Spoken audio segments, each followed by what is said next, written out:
let's talk a little bit of wood Youngsters. turning. So I've got something for woodworking. Let's see if I don't know if my video's on or not.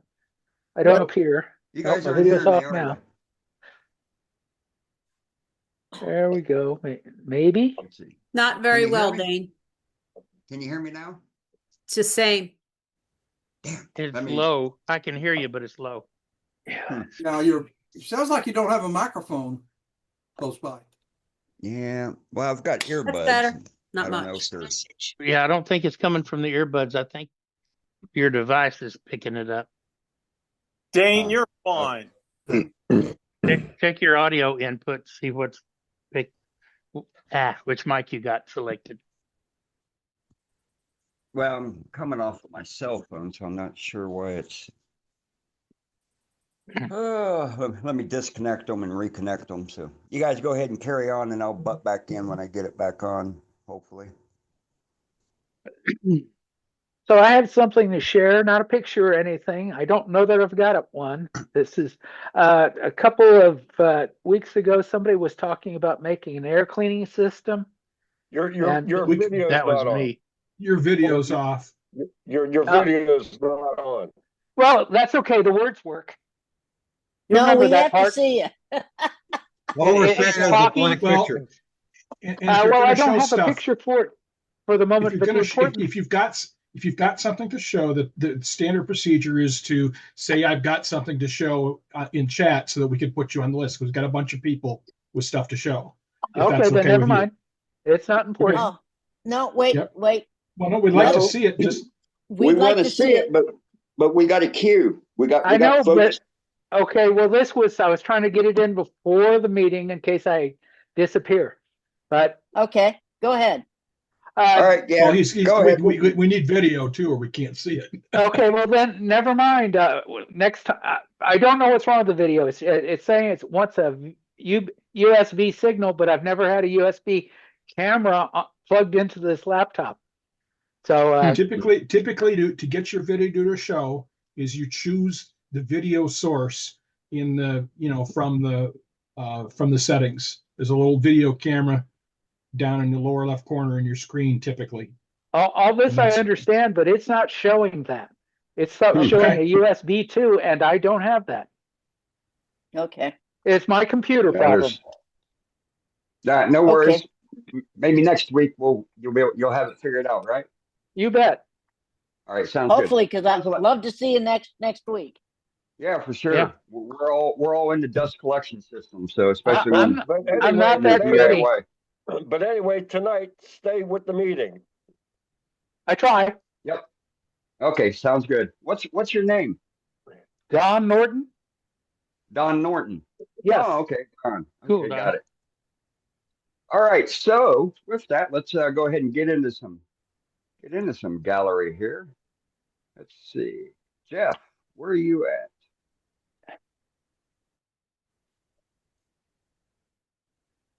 We got you now. Oh, Yeah, Jeff. hey. Hi, everybody. Hi, So Jeff. last Hello week, there. hi. Last week I showed this amazing new jig I built for determining the length of my segments when I cut them automatically, so I don't have to fiddle around with it.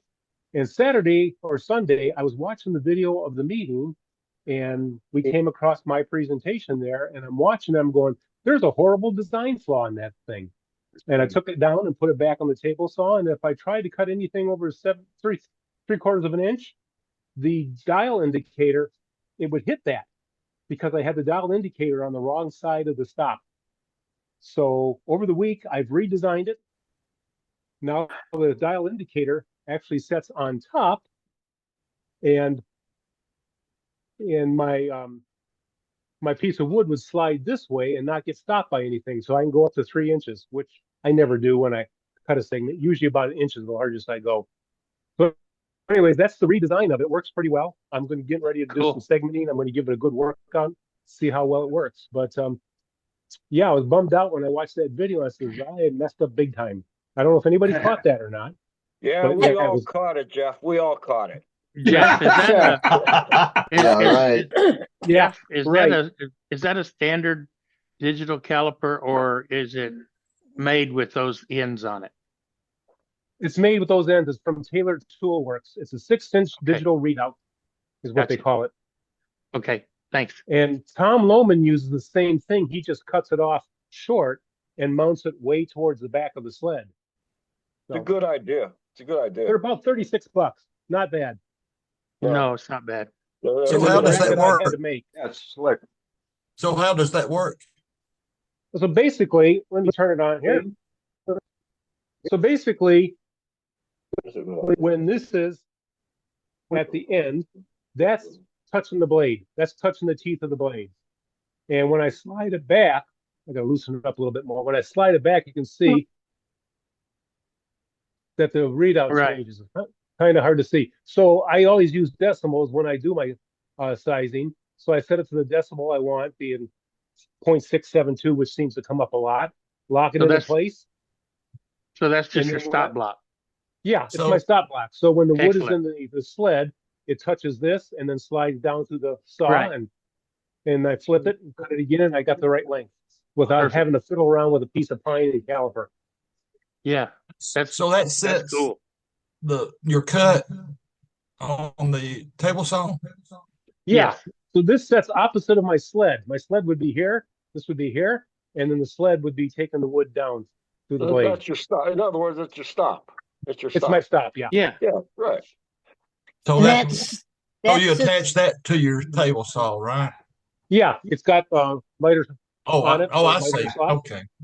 It's got Oh, I once I see get it into now. place, I got a little screw I tighten down, and that locks it into place so it doesn't slide. Okay, that's cool. I got you now. That's I, pretty did, I couldn't see the bottom of it, so that's Oh, okay. I gotta say, I couldn't figure it out last week when you showed it. I'm thinking, how Oh, does okay. that work? I couldn't No, figure it out.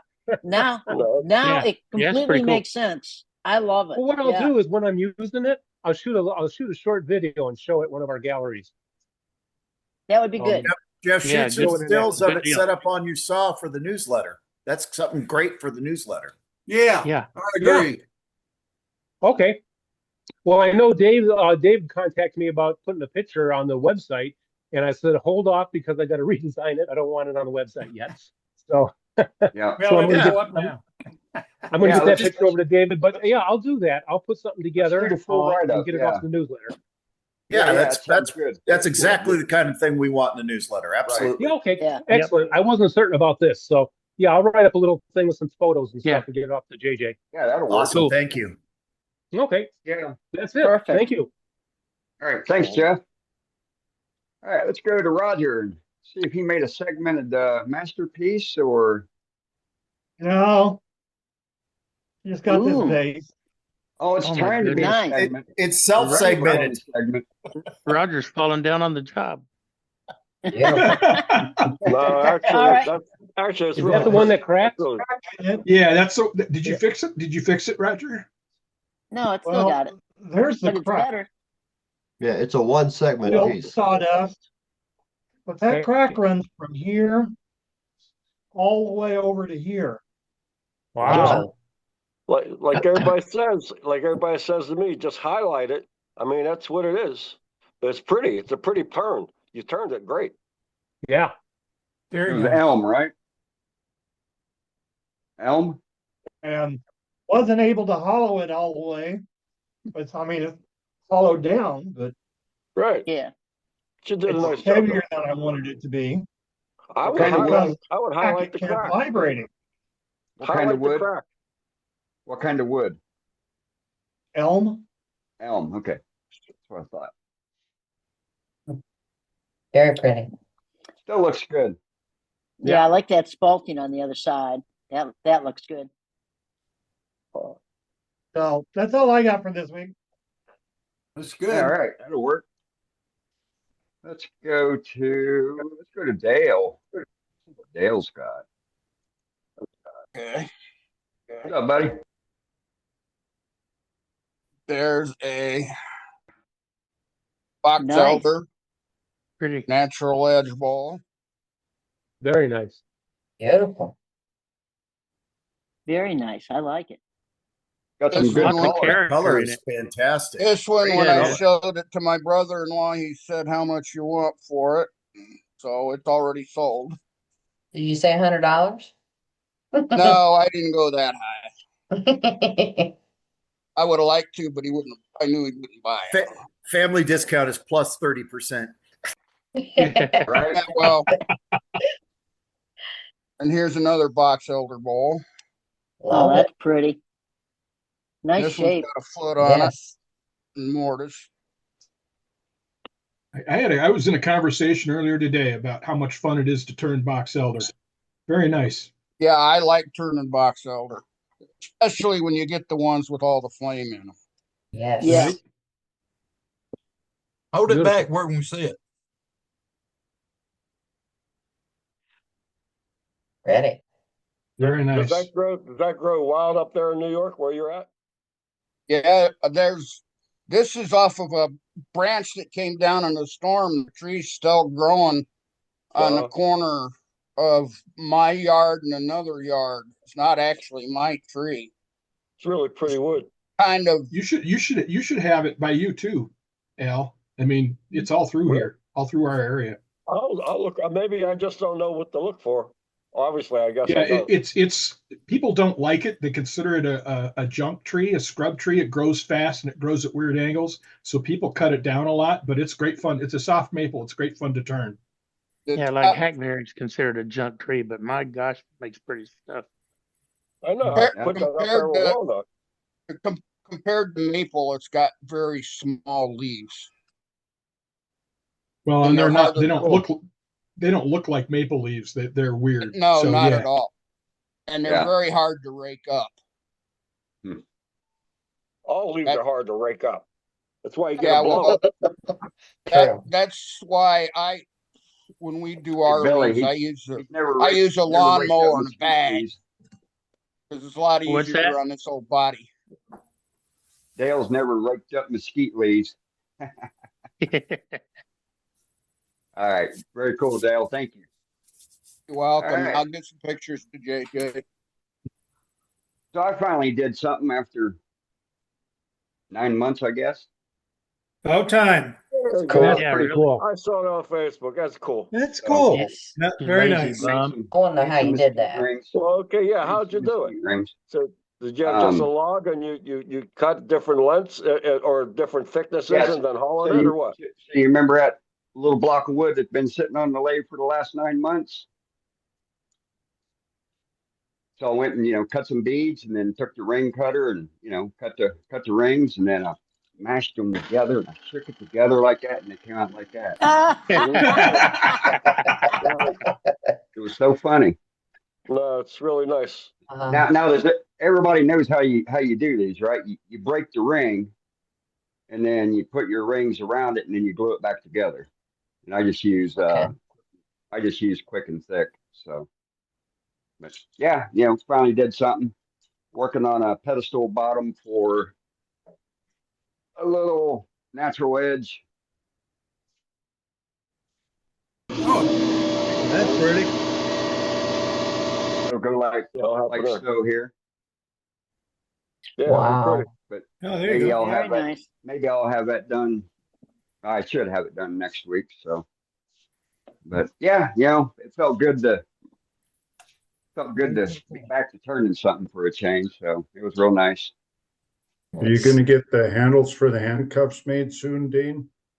Possibly. Yeah, that'd be a good fitting. Make some bigger cuffs that actually work. That'd be something. That'd be a good collaboration. Dewey Johnson would be better at that. That carving for the cuffs to go through the hoop. So When I first saw that on Facebook, I thought maybe it was a Drunk Olympics logo. Yeah, I thought the same thing, Right. Dave. I thought the exact same thing. There was beer involved, so you guys know me.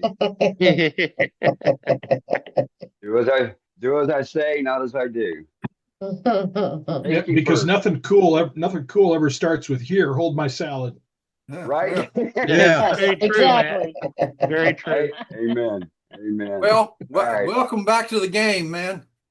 All right. Yeah. Thank you. I appreciate it. All right. So let's go to Dave. You got Mr. Kingsley? Well, it's not wood. except for the finials wood. The finials made out of that weird redwood that I showed a while ago. But Okay. I managed to get it hollowed all the way down. And it's about a little less than a 1/4 inch thick. I didn't want to go any thinner than that. Because this stuff has a tendency to just separate at the rings, because when the guys do their over pours, sometimes they don't stick to each other. And then last week I showed this, and Al was wondering how I managed to hollow it all the way down, and I forgot the most important part, and that's this little guy. Right. Okay, there you go. And you put that in there, that gives you another 3 or 4 inches of depth. Mm-hmm. To support More it. security. Yep. Yeah, I wanted to make sure that I fessed up on that, because I totally forgot it last week. Now, when you use that, do you use your gouge flat on it, or do you tip it down? Because I bought one of those and I've never really. This was the first time I've used it extensively, and I had the same presentation to the wood with the tip of my tool as I would if I was out here. Okay. Mm-hmm. Well, again, it just depends on what gouge you use, what kind of a gouge, even Right. carbides, you know. Right, exactly. You know, but yeah, that's great. Those are great. But yeah, I bought this quite a while ago. I hadn't really used it, but it works. But I want to make sure that I let you know about that, because it was misleading what I said last week. But that's it for me. That's pretty stuff, Dave. Pretty stuff. Thank you. Very good. All right, so we're going to come back to me real quick. So, Jens will also notice my lathe front here is no longer all dyed up with different colors of paint and dyes and whatnot that used to sit on it. And so it took me all of about, I bet, 10 minutes to clean it off. Easy off oven cleaner. Spray it on, let it sit for about 3 minutes. Take yourself a napkin and just wipe it off. Then when you're done wiping it off, go back over it again with denatured alcohol to get any residue off, and you're good to go. It didn't do anything to the finish of your lathe. Can you tell? Yeah, it didn't. No, didn't I'm touch the asking, yellow, the after black. you were done, did you use water or something to take that residue off, or no? Denatured alcohol, I said. Okay, yeah, denatured alcohol then, right? Okay. DNA. Sounds like Dane's getting ready to sell it. No, God, no. He I wants just to wanted to start nice and clean and fresh, for the first project. Okay. It's kind of like, when you go on vacation and your wife cleans the house before you leave. Well, that way it's nice and pretty when we come back, or maybe it's just my wife that does that. So sounds like common sense to me. Right. All right. Oh, my mother used to do the same thing. But I mean, I've tried acetone over the years, any of the oil solvents, and nothing would take it off, the buildup of, boiled linseed oil, the dyes, the paints, and, like I said, it just took it off, Hey, so. Dane, quick question. Did it etch the paint finish at all? Did What? it take, I don't know if your lathe has like a clear coat over the finish. Did it etch it or anything like that? Because I know No. oven cleaner is pretty really No. aggressive. Well, oven cleaner doesn't affect the painted enamel in your stoves either, so. But I made the mistake one time of leaving my oven racks in there and it wrecked them. Well, it's probably because it was stainless. This is cast, So do you think it'll work on acrylic paint? Oh, 100%. All right, because It took acrylic off. okay, because I've got some acrylic paint that my dear sister dropped on the hardwood floors. Oh, I got to get it out. She is Yes. right next to you. Isn't she, Sue? Isn't she right there next to you? Oh yeah, and she just Yeah. might come over and hit me up the side of the head, but I thought I heard her. I just wanted I just wanted to share that, you know, it was easy to clean and Oh. so, all right. So with that, let's go to Tom. Hey, Tom. Hello.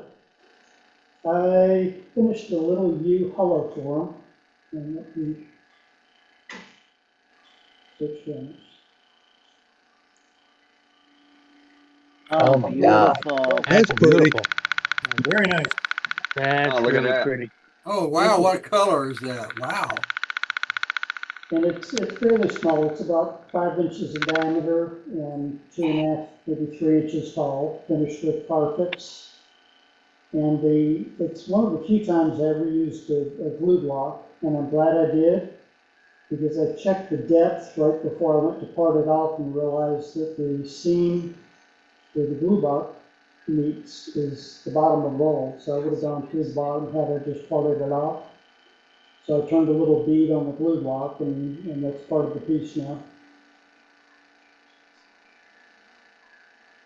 What tool did you use to hollow that out, Tom? I have a dedicated hollowing system. It's a captured With so it's a linear bearing curved hollowing neck on system. it? Pardon me? With a curved neck on it? Yes. Yeah, I started with the straight tool, and then I went to the gooseneck one to get around the sides of it. Yeah, it's really pretty. Thank you. Awesome. What kind of wood is that again? YEW. Yeah. Another beautiful piece of wood. Thank you. Appreciate that. Yeah, it's gorgeous, Tom. Oh, yeah. Yeah, that it is. That's it for me. All right. Thanks, Tom. All right. Let's go to Brenda. Whoa. So such a shocked look. Oh, it's already muted. Hi. Hi, Didn't Brenda. turn in this week. What else? What I did? First of all, I made this little bowl and mortise and pestle. See? My Very daughter's nice. been wanting one of Nice. these. So Love made that one of them. salty. And I put some texturing in the bottom of it. Can you see that? Oh, yeah. Oh, yeah. Oh, yeah. Looks good. And then added some wax. Nice. Just yeah. So anyway. And then I made some yo-yos. Oh my gosh, look at you. And then I Oh my painted gosh, some that's of so No, I you have love to show me that. how to put the string on. Don't even ask me tonight if I had the string on yet. Do they work? this one works. The Yeah, other there. four don't work. I played with them all day today. One of the fellows in our club uses a digital scale and he measures each half the weight of them and matches them perfectly to get them to work better. Oh. When I was 6 years old, I'm sure I didn't do that, and I put string on my thing that broke constantly. So there's something that I don't know, something that I knew when I was 6 years old and not now. Well, when I wanted to make them, after Al did his demonstration, well, I wanted a little more detail on the sizes and everything. So I looked on YouTube, watched this guy, and he said, this size here, this diameter here is 47 millimeters. Okay. This diameter here is 34 millimeters. 17 millimeters in the middle, from here to here, 17. With the space in the middle at 3 millimeters. And he said not to sand the inside because the rough edging on the inside helps it climb the rope. I disagree with that. I think that is why these other four don't work, is because they're too rough. So they're going back out in the garage and get sanded inside. What I else? just don't remember my yo-yos having a bigger round thing on one side than the other. You mean? No, We were 6 years old. How are we were supposed to remember that? It's the I had same a on this side butterfly as this side. yo-yo. Mine was a butterfly yo-yo, so it was narrower towards the middle and Right. hair on the Yeah. outside. The A butterfly Duncan. Mm-hmm. right. The rod in the middle of it too is supposed to be down to 1/4 of an inch. Right. That's where you tie the string on, Mm-hmm. and you make sure that the grain is running in this direction, not this direction, or we'll just break because of that 1/4 inch down rod in the middle. You know. Got that? Got it. Right. Yeah. Okay. Now let me show you this real quick. I made a plate too. Oh, Well, kind of beautiful. dish, I guess. Yes, you did. Very nice. Oh, wow. Yes, it Nice. is. Yes, it is. What kind of wood is that? I believe it's poplar. Oh, wow. It look like Yeah, it poplar? looks like poplar. No. Yeah. Yeah, I think it's poplar. It's But this beautiful. was a practice piece. I wanted to make a bigger one, but it was practice. Let me see if I can get this Yodo to work for you real quick. Come on, This girl. one I You got can to do it. work You can 40 do it. times.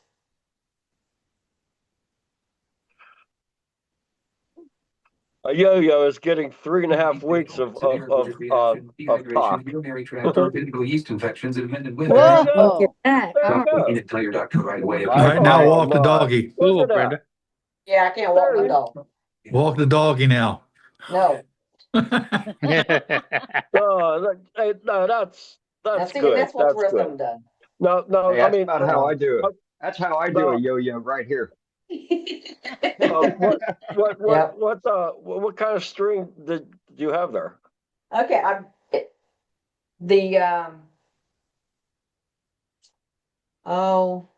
internet said cotton string, right? Well, I tried cotton string and it didn't work. So I went on Amazon and ordered, trying to untwist it, yo-yo string. Let it hang Okay. down and it'll untwist itself. Now, so anyway, for $3, I got 5 strings. Wow. Okay, it's already had the string or the knot at the end, and YouTube said to open the string, untwist it, open it up. There you go.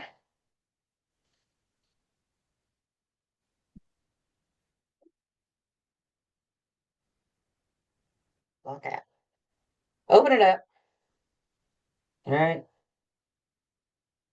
Remember? Yeah. And then Loop, flip it over. I'm Yeah, front and center. I'm front and The center. string that I had in the garage, when I did that, I opened it up and I got 4 pieces. Well, it's because it was a cut piece, right? So anyway, I just ordered something off on Amazon.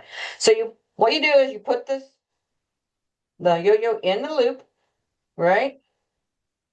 And then twist the loop and go back over, and then twist it back up. And that's yo-yo string on Amazon. Yep. I got a pack My of wife 5. told me to do that. I think it was Duncan yo-yo string. That was the name brand. The Yep. big brand.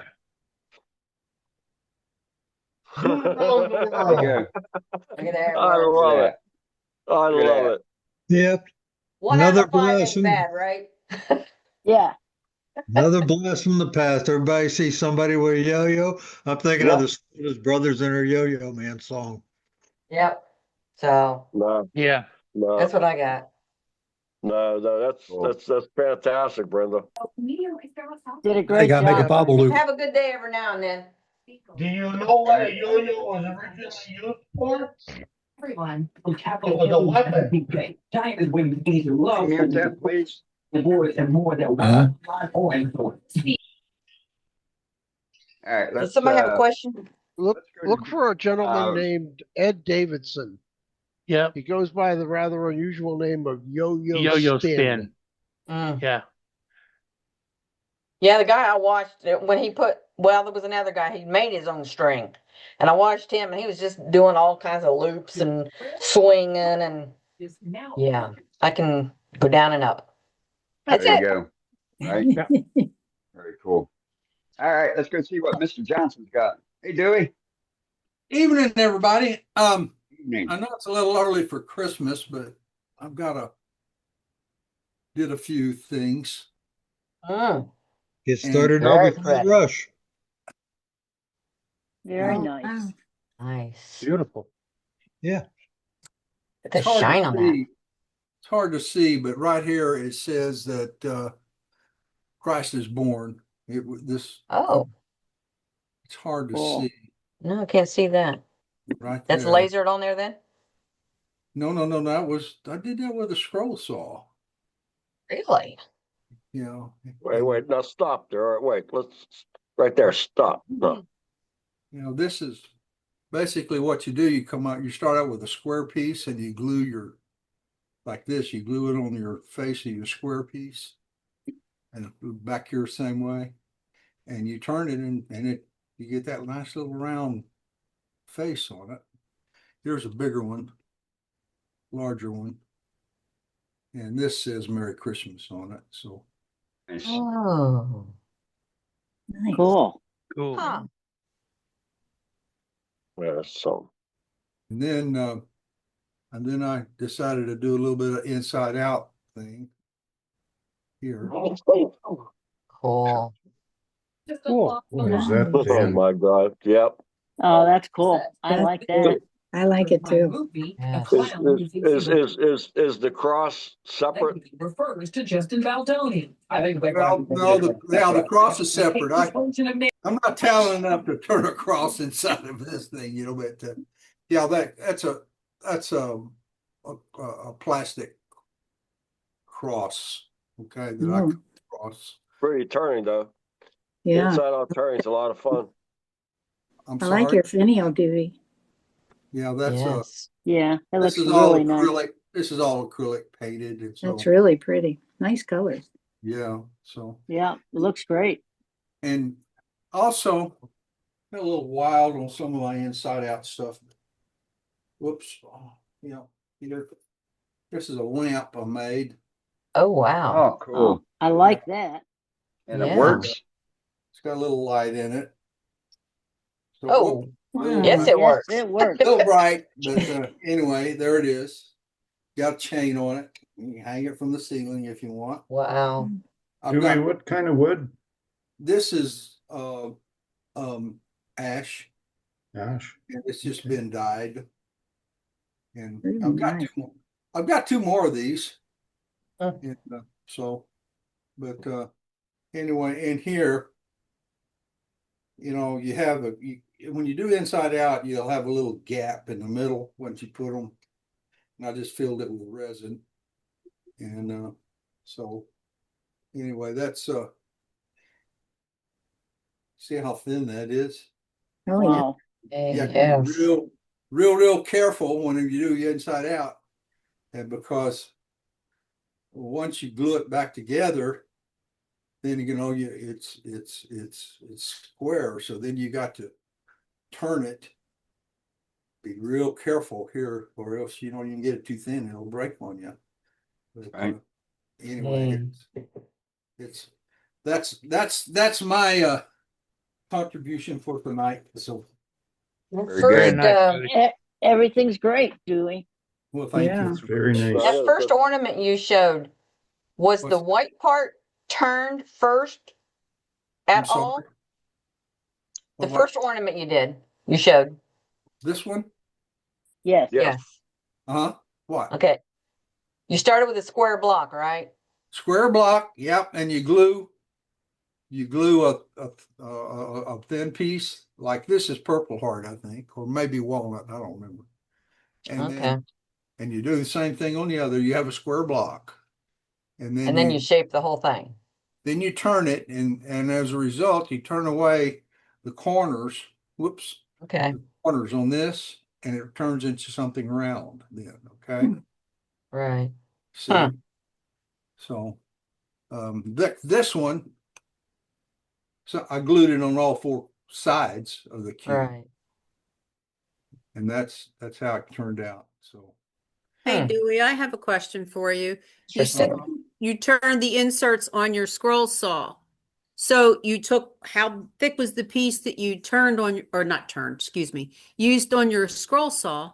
How thick was the piece that you then glued on to your blank? oh, I can't remember. It's about around a quarter of an inch, maybe anywhere from 3/16 to a quarter. It depends. It depends on how big your ball is. I mean, your cube. If your cube's big, you can do thicker. If your cube's smaller, you have to use thinner on it, you know. So it's anywhere from an eighth to a quarter of an inch, depending. And I sit down and did a little bit of geometry on it just to make sure that whenever I turned it, this would be thick enough that it wouldn't all turn away. Right, they're right. You know? Very cool. Yeah. So you sit down, you make your little sketch, and then you draw your circle, you know, you make a square, you take a square, draw a square, and then you draw a circle in the square of how big you want this to be.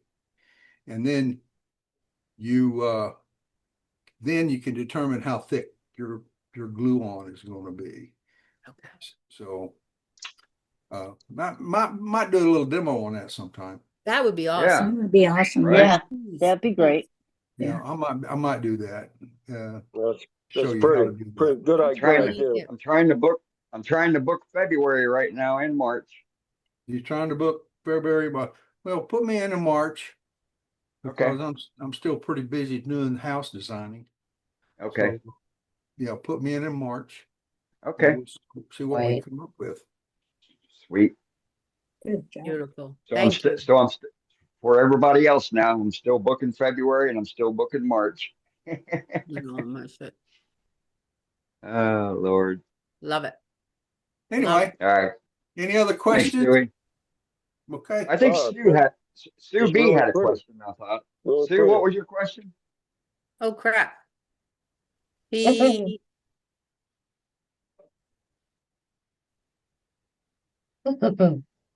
Okay. You forgot. Stick a fork in me. I'm done. Well, we can come back to it when she remembers it. If you have any questions, just you can put them on the chat, and I'll be happy to chat back. Yeah, I think she put it in there earlier.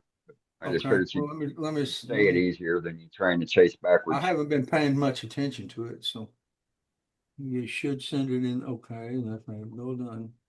Well, inside You out. put the instruction for that cross ornament on the web page. A little early for Christmas. That's what she wanted. It's a plastic Instruction ornament. for the cross on the web page. I'll do a demo on that. Okay. All right. There we go. Good. Asking you shall receive. Thanks, Dewey. Yep. All right, let's go. You're welcome. Have a good night, everybody. You Let's too. see what the Dewey. wild man did. Oh, Santa Claus. Oh boy, now I'm on the spot. Yeah, I don't have the string yet. My wife said the same thing. Go to Amazon and get some yo-yo string. So I made a second yo-yo, so I'll have two to show sometime. I demoed last week, and I did the thing that I said, I saw Cade do it, and the very first one that I did about 5-6 months or so ago, where my phone was not connected to the computer in the house. I just bought the phone like the day before, and I wasn't even thinking about that. No one was able to see anything. No one was able to hear anything. But this was the one I've never showed. This was the one that I made that night. It was redwood, So and it unique. was the same piece of log. I still have a tenant on it. It was the same piece of log that I did last week. Okay. Now, what I'm about, I could kick myself right in the butt. I swear I can. I spent a couple hours sanding the piece I made last week, and here I went, and what I like to do first is get a denatured alcohol on it and clean it up first, which this is like what I got. Okay. Well, here I went and I grabbed Siller. I went Siller and I put it on first. And I was, what the heck did I do? So it came out dark Oh my like goodness. this. Wow. Which I like Oh, it. pretty. I like it. I don't like it. I am You really don't? upset. And then No, I like when it. I Me too. sanded it all off. I sanded it off, Okay. but I could not get that. I don't know. I'm really I like upset. it. Don't be. Yeah, It's cool. Mm, it gives it makes it look character, rich. Al. Makes it look rich. Ton of character now, you know. But You can add 30% to the sales price. Yeah. yeah, here you go. I mean, Yeah. if I sold I like one it. thing, believe me, my wife will start turning into a LLC. You know, so no, that'll never happen. No, I turned this, like I said, a few months ago, and everybody saw me turn this one last week. What I did do this week was remember Paul just 2 weeks or so ago, he made a pepper grinder, so there's a little pepper grinder, you know. Oh, nice. Oh my Oh, cool. goodness. I like that. I like that got design. from Wood River. This Okay. was a picture of it, so I Okay. You copied tried, it. That's but cool. I like what I did better. I like what you did You too. got pretty close. It's got more Yeah. character to it. Yeah. Yeah, I think so too, you know. But Yeah. that's what I did this week. Love And, it. Yeah. Even match the so it grinder. has a salt shaker on the top and grinder. Cool. Oh, cool. I got all stuck with all the lacquer on it. I can't even turn it. Okay, now I got to turn it. And it's a lacquer finish. Love it. So Very That's cool. Very nice, Al. nice. Good job, Al. everybody have a good night. You too, buddy. All right, Yeah, thanks, Al. sir. All right, Matt, who we got up next? Next up is Kurt. What you got, Kurt? Ooh. Oh my. A little Nice. colors. They're Yeah. all oak. They're all red oak. Oh, All those are beautiful. Oh my Purple. God. Wow. Finished natural on the inside. Mm. Blue. Oh, yeah. Same Beautiful. thing. Inside. There we go. There we go. This one is actually supposed to be chameleon flakes. it's Chameleon. gorgeous. I If see you it. move it The around, purple, it's green, purple and green. purple. What's the finish? What's your finish? Your shiny finish? That is lacquer. That is actually a water-based lacquer. Before it Really? even gets lacquer, there's actually Brushes, right. two coats of shellac just to do the process, and then 2 coats of lacquer over top of that. Okay. Is That looks it great. is that chameleon flakes or chameleon dust? It is chameleon guild cream. Wow. Okay. Very cool. It's not impressive, but Yes, But it yeah, Yeah, it is. is. that's Chroma Crafts Chroma Guild. Right. Okay, cool. Thanks very much, that- Kurt.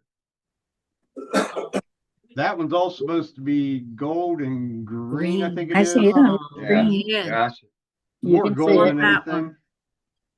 And then there's one that's Blue. blue and purple. I like it. Wow. Little metal Yeah, cup. red oak. These two here are made for the Ikebana things. So The that what? little yeah. metal cup Okay. sits down inside of there on The both what? of them. The Yeah. what? The They're called Ikebani. an Ikebana. It's Japanese flower arranging.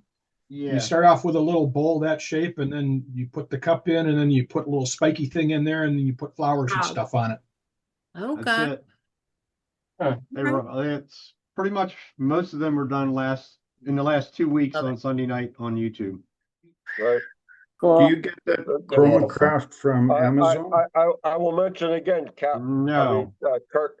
Believe me, that your channel on Sunday nights, 6 o'clock Eastern time. It's a lot of fun.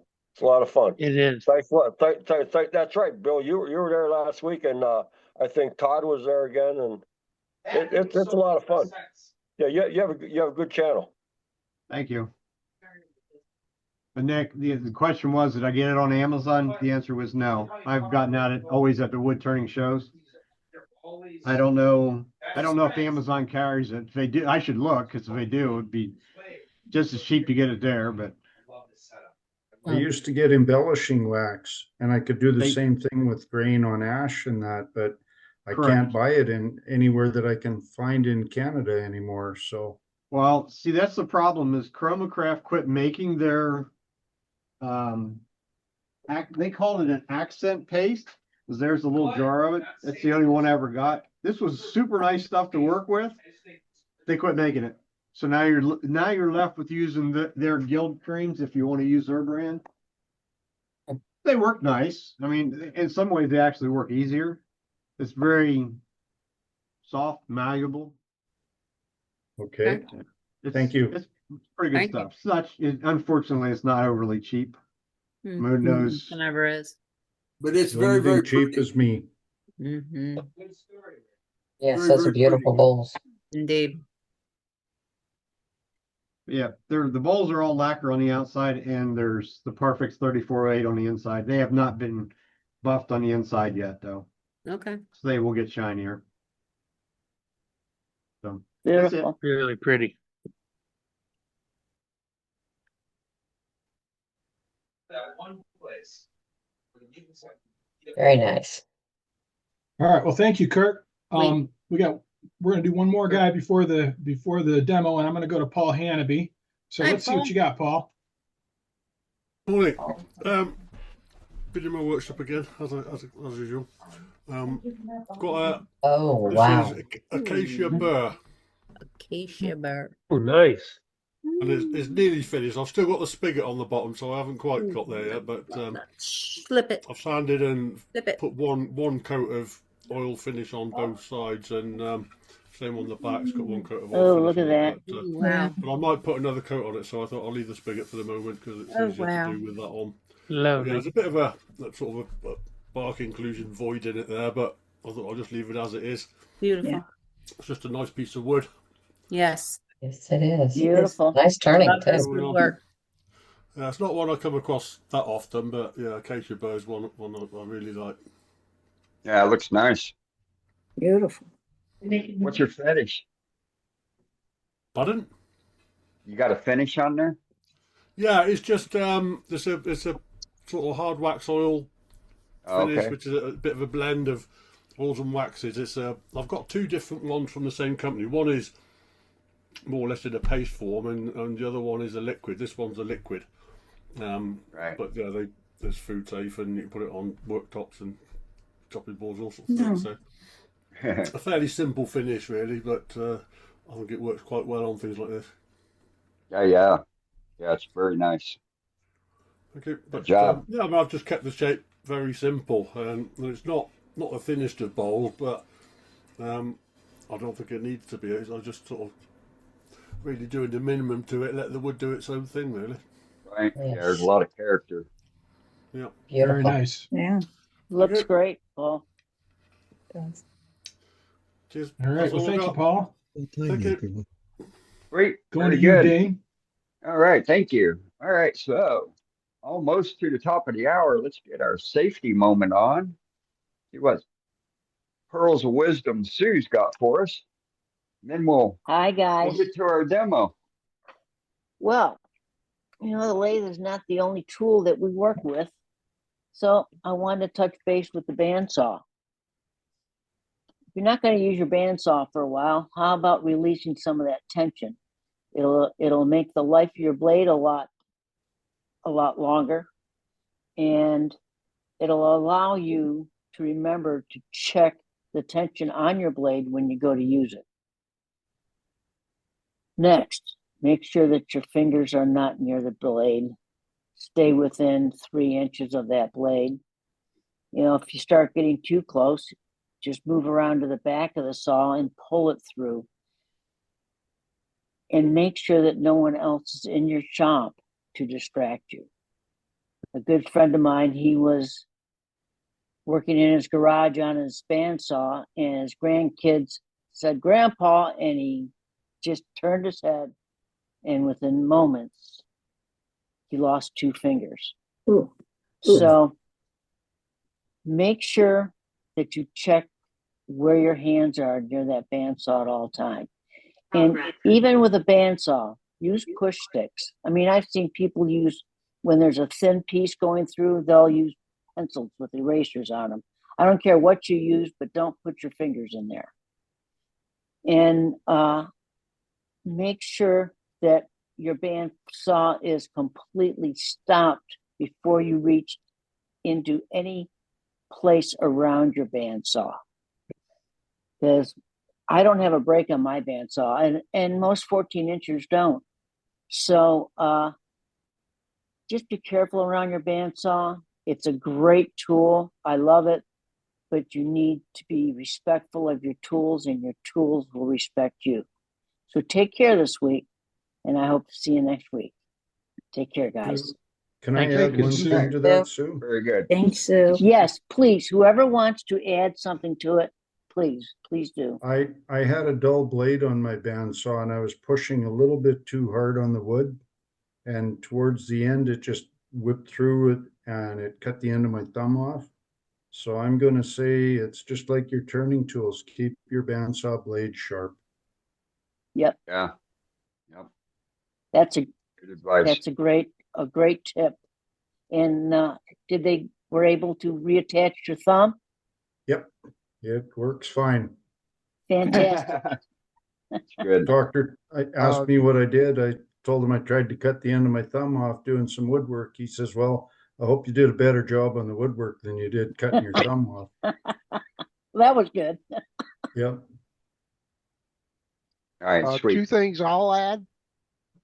Number one is when I release the tension on the blade, I lower the guard all the way to the table. That way I know the tension is off on the blade. Second, the groove that runs along this side of the bandsaw has those teeth exposed to it. If you put your hand there, you can touch the teeth. So I added a piece of right angle aluminum that covers up that channel. It's attached with magnets and it's easy to take off. What kind of bandsaw you got? An older Jet 14-inch. Okay. Yeah, I don't think they make them like that anymore. I know my Laguna, there's no way you're going to touch those blades on the channel groove. Yeah, mine either. They're Not it's with my new normally- jet either. Yeah, it's an older one. Good advice. So, especially for those that have something older.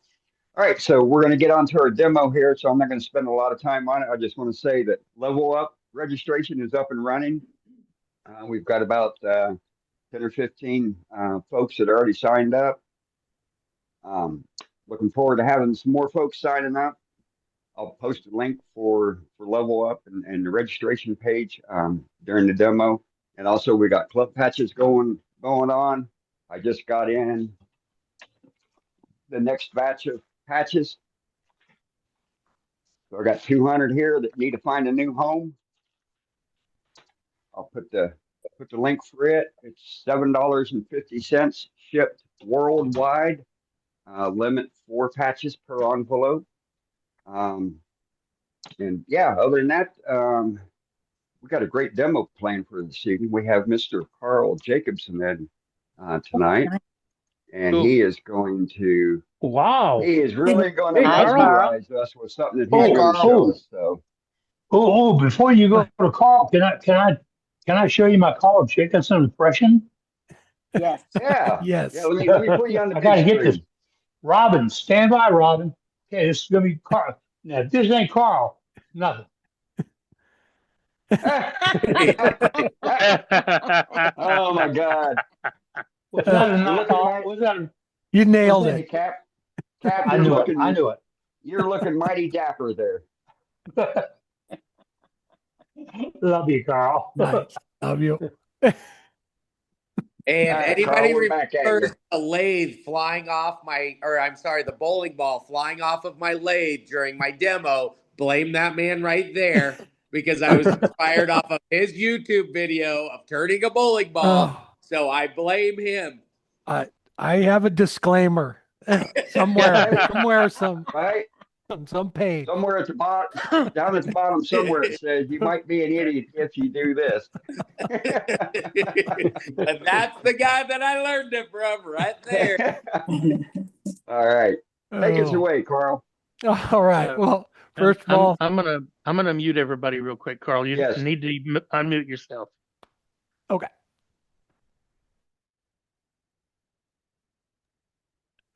All right, I'm back. All right. Thank you so much, guys, for having me on again. And Eddie, you nailed it. All right. So Dana asked me to do a demo on lining up the grain when you're doing like lidded boxes and things like that. So that's what we're going to do tonight. I'm going to use the threaded rings, and this is just a really easy way to get the grain to line up every single time, especially when you're doing like a threaded lid. So it works perfect. And moving forward, I was doing it a little bit different way. I'll kind of explain that as we go along, but then I will show you how to just make them line up perfect every time. All right, I'm going to switch cameras here real quick, and then we will just kind of go over what we're going to do. All right. So today we're going to use a set of the threaded rings, the bronze threaded rings, to do a lidded box. So we are going to make inserts for those rings, though. It really adds a nice touch to it with the contrasting wood. You won't ever glue your rings together again. Sometimes putting the epoxy on, a little bit comes out. You might have a problem gluing them together. This eliminates that. And it's just a nice touch when you turn it over and you have a nice contrasting wood.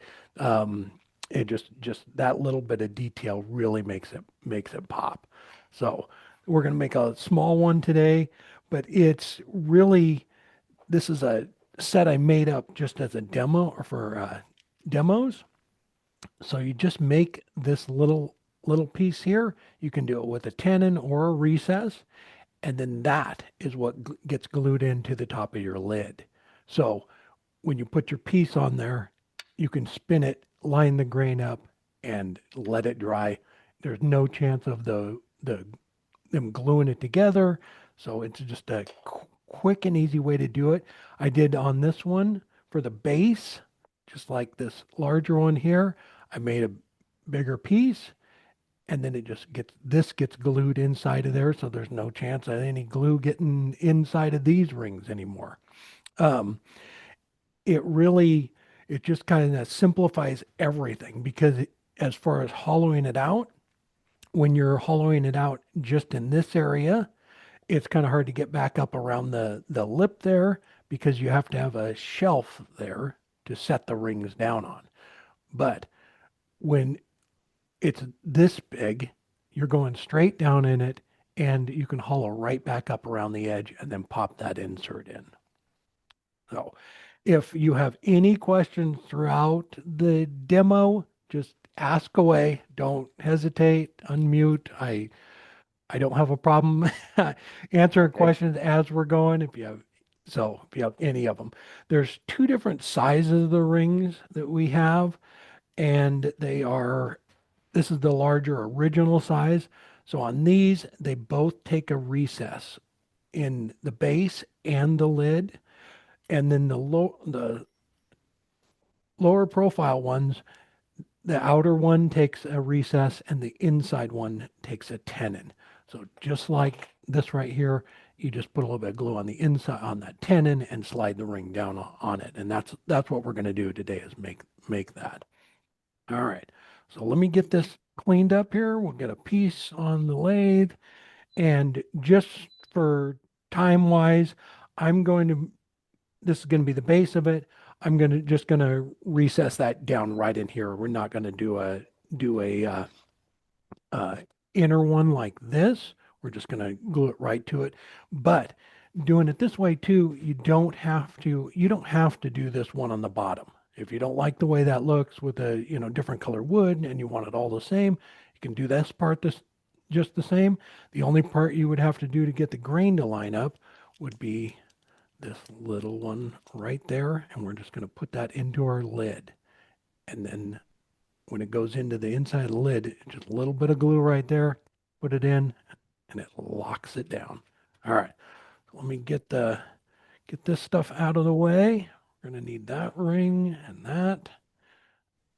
I'll be right back. And pop on every once in a while and say hi so I know somebody's still there. Will do. 'Cause Will do. I'm just out here talking to myself. Yeah. Hey, Carl, this is Scott down in Visalia. How you doing? I'm doing well. How's it going? I'm doing okay.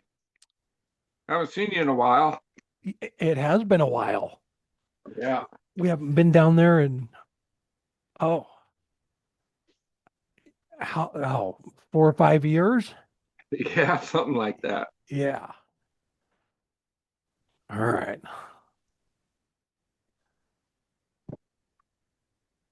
Get this on there. This is going to be the base of it.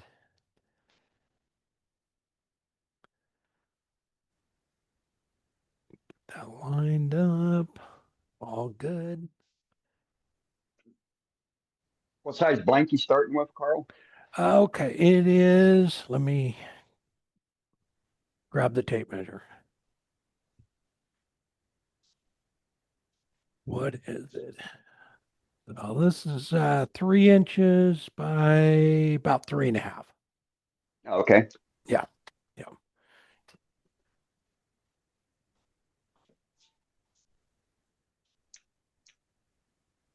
All right. We're all, hang on one sec. Let me move some stuff around. There we go. All right. We'll turn this back a little bit. There we go. All right. So it's going to spindle gouge. It's about 1,000 RPMs. We'll just get it trued up here real quick. And then we're going to put a tenon on it, and then we can make the bottom of the box.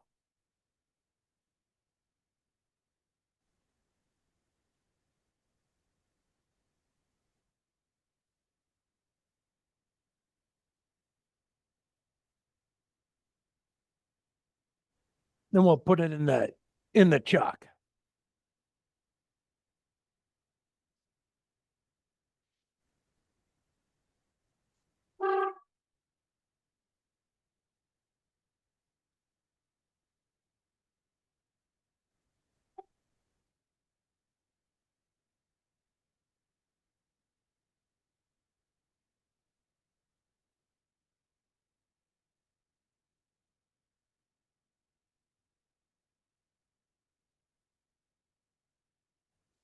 All right.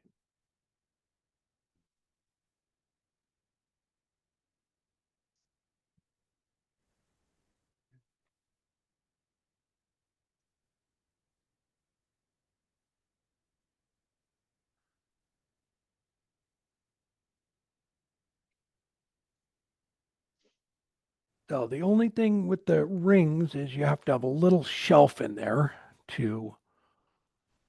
for them to sit flat on. So it's a little bit different than just turning a lidded box with a tenon or a recess on the base of it. So, and the reason I did this the first time was I screwed up on doing a box. We were doing a video, and I just drilled a hole that was 1.5 inches in diameter. So it left me with no shelf in there. So I went back, and as we're doing the video, I'm trying to figure out how to fix what I just did. About halfway down with the Forstner bit, I realized that I had screwed up on it. So I came up with that little insert, and I thought, well, that works better than what I was doing before. All right, hang on a sec. Get this camera switched over here. There we go. That will work. All right. All right. So the outside of the ring, this little one here is, it's 1.5 inches. We have 1.5 inches, 2.5 inches, and 3.5 inches. So we're going to do a small one today. It's 1.5 inches. We'll grab our calipers.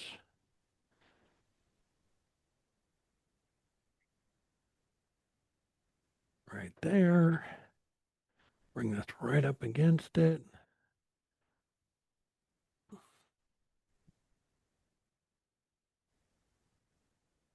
And apparently my spur center is just about 1.5 inches. So it's really close. All right. So we just need to leave a little bit of a shelf there. So we're going to hollow out this part right here.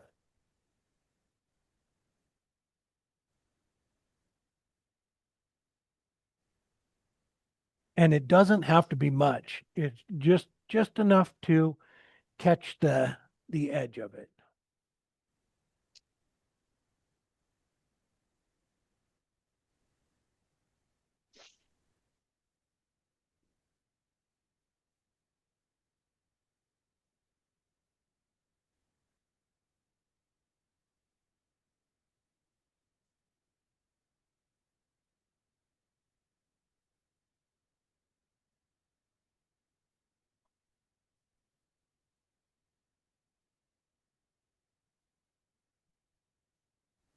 Back a little bit.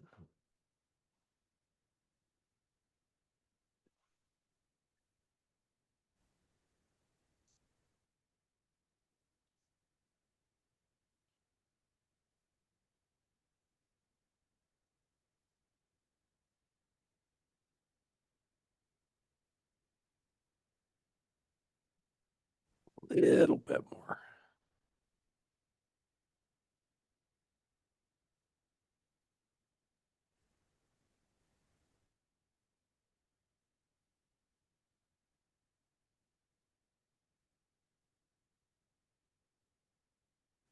All right, that is pretty good. And so when you put these in too, you want to make sure that they're recessed down in there just a little bit so that when you thread the rings together, it doesn't leave a gap there. So when you're looking at it from the side, the metal didn't hit before the lid and the base come together. So just make sure you recess them in there a little bit. All right, I'm gonna go ahead and start shaping the box now that we have that done. Switch back over to the spindle gouge. So, and if you were going to put a recess in the bottom of it, you could come out here wherever you want and make it as big as you want or really thin, just enough to hold that little ring in there. So, all right, turn the lathe speed up. It's about 2,500.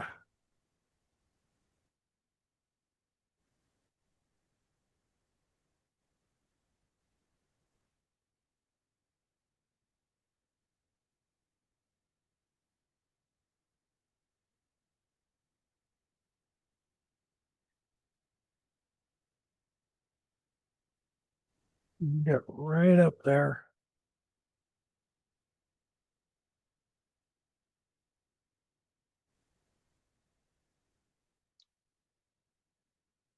And then you can go back in and recess that in there a little bit more if you need to. All right, we'll just do a little kind of round pot shape.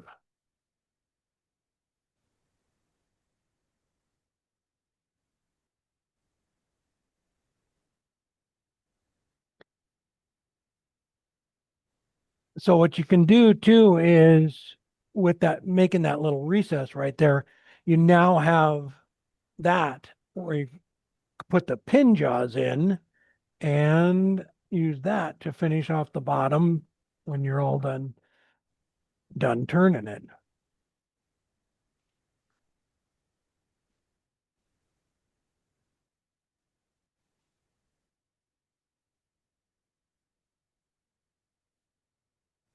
I use these rings when I make urns. There's some slick rings.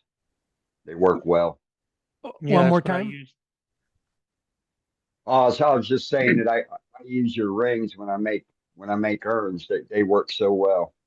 Yes, so Oh, do I, and they work great. yeah. Yeah. It's a nice touch. It really, kind of, just makes it, finishes it off. Yeah, it does. In the Army, we like to call that making it Ranger proof. All right. So that's recessed in there a little bit. It's pretty tight. So another thing too is with the wood movement is I have several urns when I first started doing them. I made them for like display pieces to take with us to the shows. And I just pressed them down in there and I can't get them out. There's no epoxy on them. They're popped in there and it just that little bit of movement was enough to lock them in there for life. So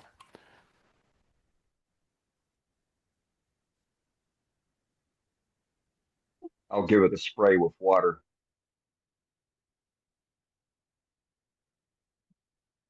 I just epoxy mine in. It has enough flexibility to deal with the wood movement. yeah, I epoxy them all in now, but when I was first doing it, I was like, well, I want as tight as possible, and it just locked a couple of them right in there for good. All right. So run through all the sandpaper, all your grits, turn the lathe speed down.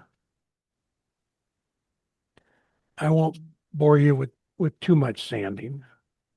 No, it's all good. What kind of sandpaper are you using? This is Mirka, the Abernet. Okay, Aberdeen. Yeah. Yeah, so it works fantastic. I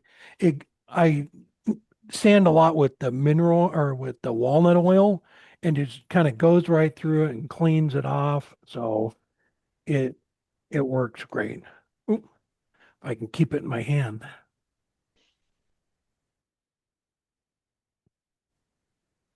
So run through all your grits, get it all sanded up, and then Carl, yes. have you ever tried that 3M Cubitron? Is it purple? Yep, I believe so. Yes, I have some of it. Hang on. Is that it? Yes. Yeah, yep. Yeah. So it for doing flat work, I find it works great. And probably just like this too. It does work really good, but when I put the oil on it, it Gums tends up. to, yeah, it gums up and it almost like it peeled this stuff off of it. So I used it a few times and it worked. I have some of it for doing flat work stuff where it's dry, but once you put that oil on it, it seemed to like separate this from it. And I use the oil on almost everything just because it it eliminates all that dust you see. Yeah. So that's why I like the Abernet. So if you're going to sand something you're going to dye, would you use the oil then too? It will dry, but it's going to take a while to dry. So if you want to dye it, I wouldn't put the oil on it. Okay. And so if there's something I want to put a glossy finish onto, I don't do it. I don't put that on. Yeah. So even that right there, it got a little bit tight again.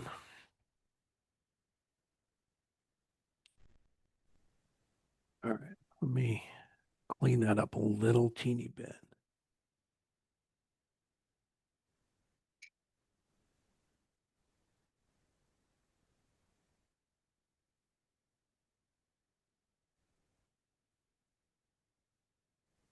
All right, there we go.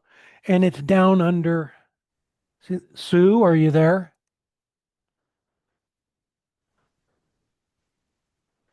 Is Sue out there? Or did she There's leave? two Sues. Which one? Safety or me? Safety. Safety Sue's here.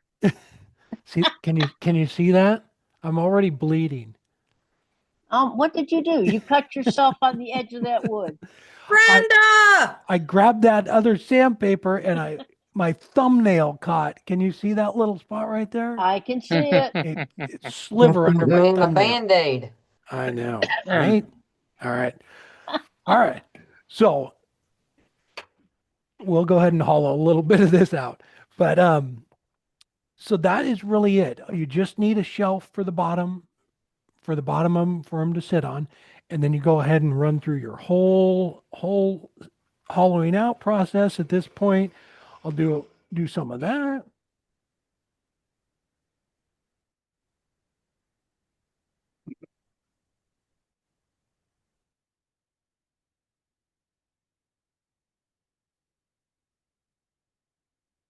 This will give my thumb time to coagulate. Put a little sawdust in it. It'll coagulate pretty quick then. And super glue. And super glue. Yeah. I do have some super glue.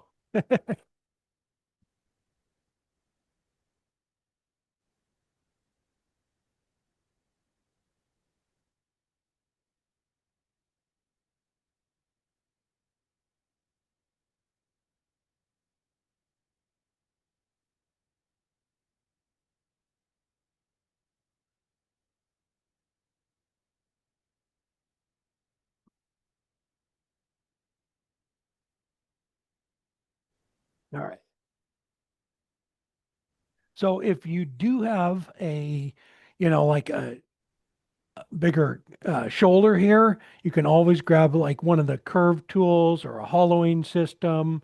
If you're doing a bigger urn or something, you can grab one of those to get right back up around the edge, or use those by using that insert too, especially if you had a big shoulder. I saw one of the vases. I was watching the show and tell, one of the bigger vases where it came out like this. Having a bigger hole right here would be an easy way to clean that out, and then you just glue in that insert. All right. So I won't run through the whole process, but hollow out your box just like you would, any other little vessel. We'll go ahead and flip it around. I'll show you how I take off the foot and everything. And I don't glue any of the rings in until the very end. We'll switch jaws. And so the pin jaws, I believe they're pretty much the same on all the chucks, but they will fit right in that 1.5 inches. And so they work perfect for cleaning off the foot. You don't need them for making pins. What kind of chuck is that? It's a easy wood. And so you want me to show you that? All right. It has a little hole in the where are we at? So all of the jaws have a little hole, and that pops in there and releases them. So all the jaws go in and out the same way. Even the coal jaws have a little hole in them where you can pop them out, and they're not numbered, so they can go in and go back in any slot just like that.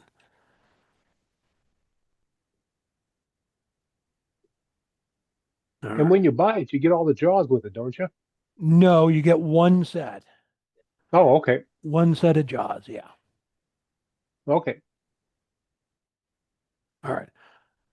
So we have our little spot right there from the live center before. Go ahead and line that right back up in there. A little bit of pressure on it. And we'll open these up. That locks it right back in there. And you can go ahead and turn the bottom off. And so I have the lathe speed back up to 2000, and we'll get rid of the bottom here. And that chuck also has that speed ring on it, so you can open and close the jaws really fast. Oh yeah, I'll show that in just a second. Yeah, it has a little speed ring on it.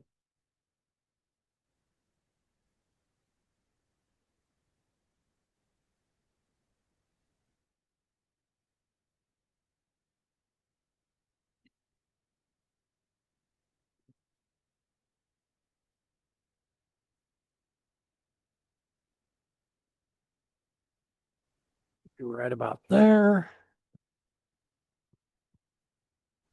We just have to get rid of that little point from the live center.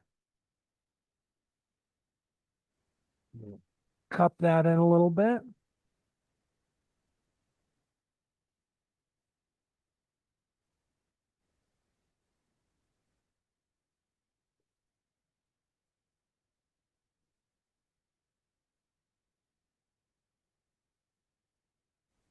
Then once you get off almost all of the material, pull the tailstock away.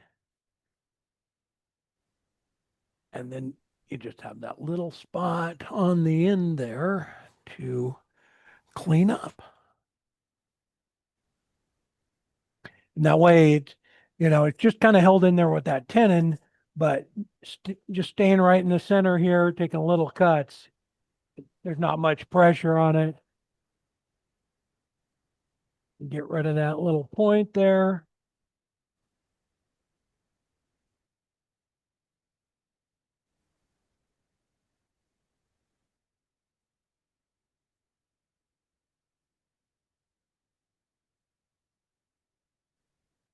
Go. Switch right back to our sandpaper and finish it off. So normally I sand with that oil. So I'm putting the finish on at the same time. So sanding it and finishing it all at once. And then when I take it off lathe, it's done, except for gluing the rings in.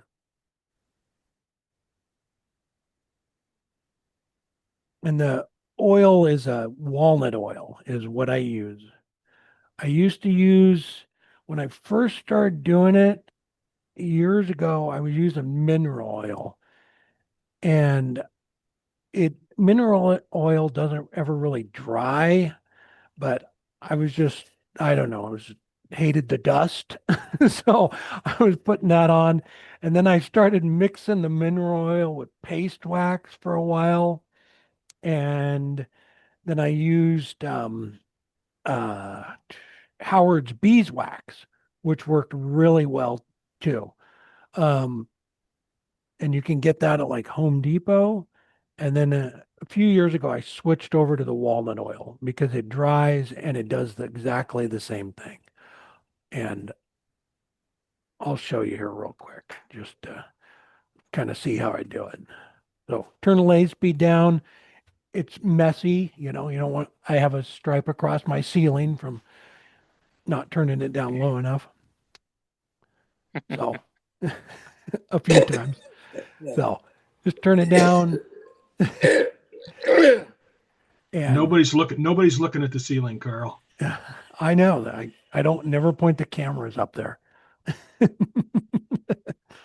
So, and what There's a question in chat about how does the oil affect the glue?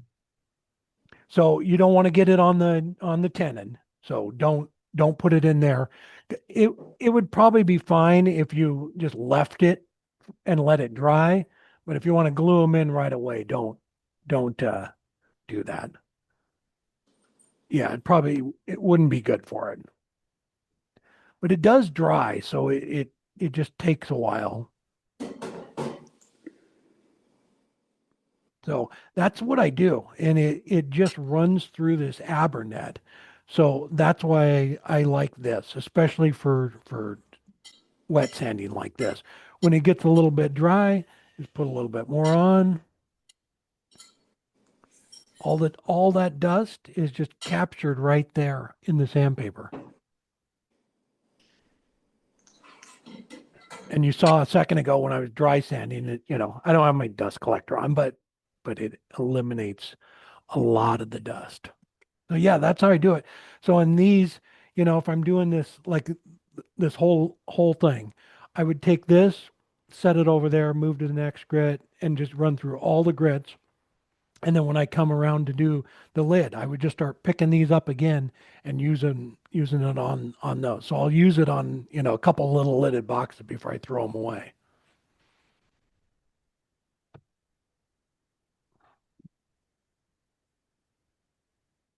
And I think the walnut oil is going to help seal my thumb.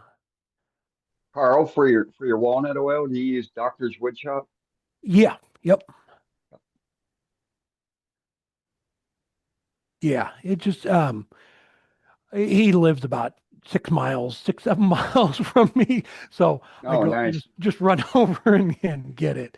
But yeah, it's a really good one. And it's food safe too. So if you want to use it on a salad bowl or anything, I know it's called Doctor's Wood Shop, but he is actually like a doctor, like a science doctor or something. I don't know, but the walnut oil is like boiled 3 or 4 times. Even if you have a walnut allergy, you can put the stuff on your salad. It does not. The protein in walnuts is what causes the reaction, the allergic reaction for people, and there is no protein left in this.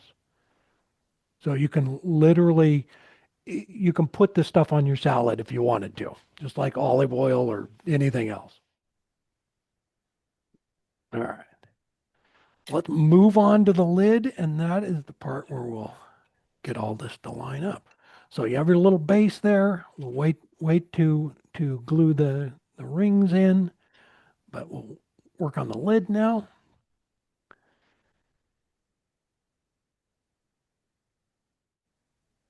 So have a little piece here we'll make the lid out of. Switch the jaws again. Oh yeah, I heard somebody say something about the zoom ring. So it has a zoom ring on the back side of it. So instead of, you know, cranking to change the size, it just like that, you can open and close them that easy. So it's really nice. Well, can you snug it up pretty good using that ring? The zoom ring, yes, but not enough to turn it. You can tighten it up to hold on to it. I'll do it real quick here.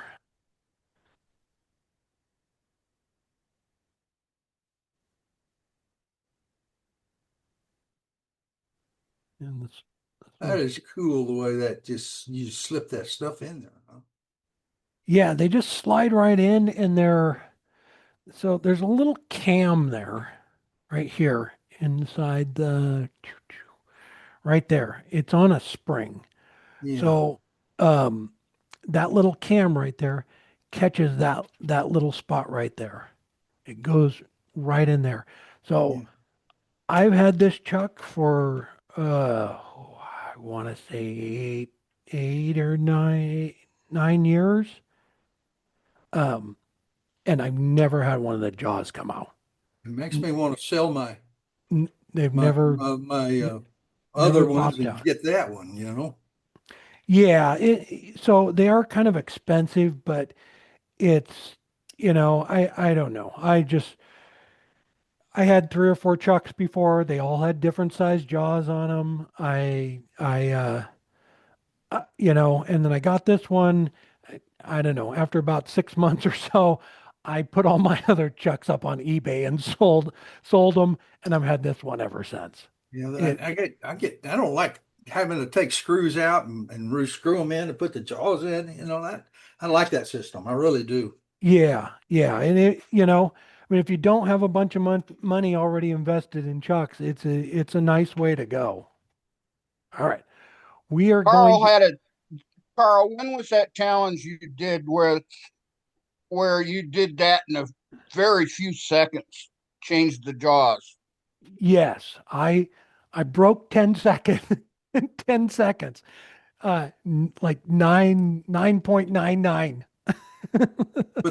With that particular chuck, how wide of a jaw can you put on it?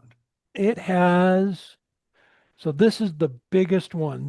That's the set that came with it. I need to switch those real quick. That's the set that they come with, but then it has these right here. This is the biggest ones they have. Oh, Was that about 100 millimeter or something like that, maybe? let's see. Where's the tape measure? So fully closed, it is 3.5 inches. You're right in there, It's roughly and 80 millimeters. opened up. Probably don't want to go too far, but we're about 4.5. Yeah, there's 4.5 right there. Well, that's over 100 millimeters. Yeah, yeah. So Well, it's. I guess I'll sell my chucks and buy one of those. Yeah, they really are, and the cold jaws are the same way. They just pop in and out like that. The thing is about this one, you just need one chuck and a bunch of jaws, because it's such a quick change out. Yeah. Which camera are we on? Yeah, I have a magnet right here on the wall behind me or beside me. And I just have all my jaws right there. Oh, no. Just like that. That's cool. That is really cool. I like the way you got your shop organized. That looks good. Well, you like the way you got your shop organized. You like the way this part of the shop is organized. Yes, Don't make me turn this camera around. Oh, I'm sure it's not that bad. I was doing a demo a couple of years ago, and they go, "Well, we want to see the rest of your shop." I go, "You don't want to," and they have me turn the camera around. They go, "All right."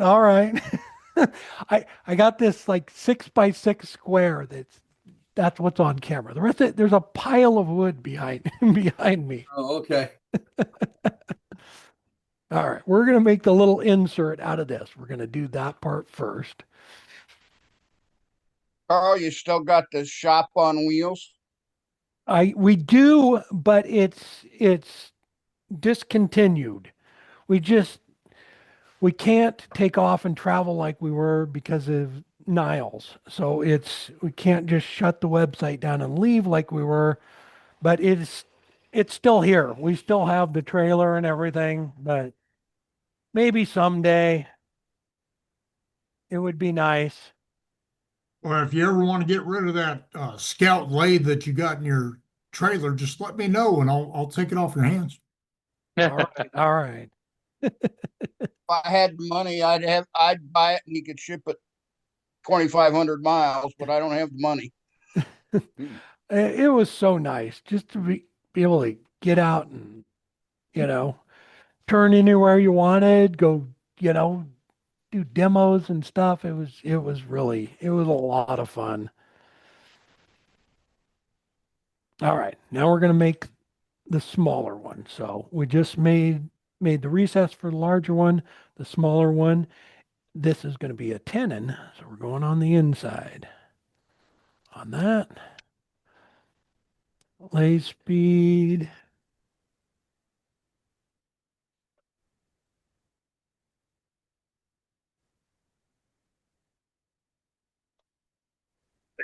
There we go.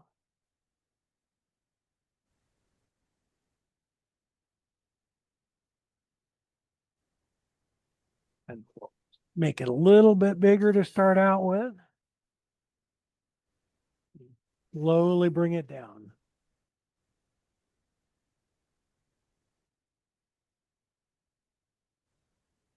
And on this part, depending on the box, you can make this big as you want, small as you want. This is a pretty small little box, so this is gonna be pretty small. Get that area cleaned up right here.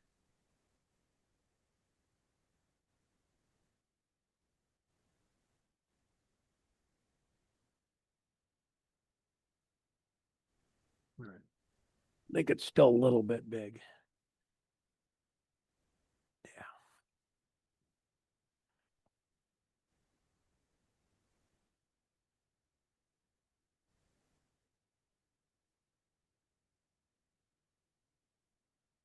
So, and to put the rings in, I use 5-minute epoxy to do that. I'm just gonna get rid of some of this material right here. We don't need any of that.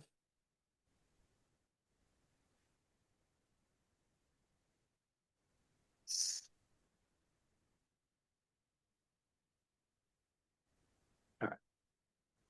Get in here. Still a little bit.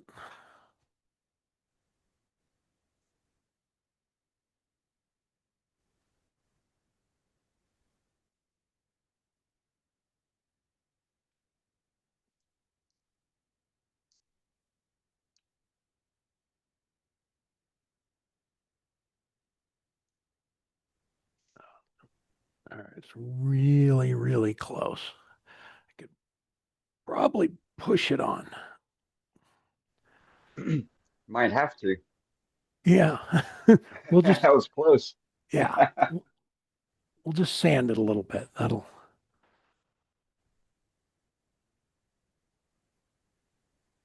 should work. There we go.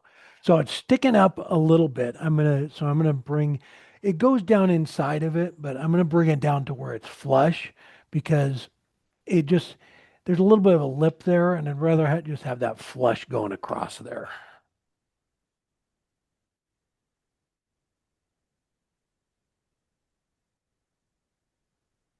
So on this part too, I use this tenon to finish off the top of it.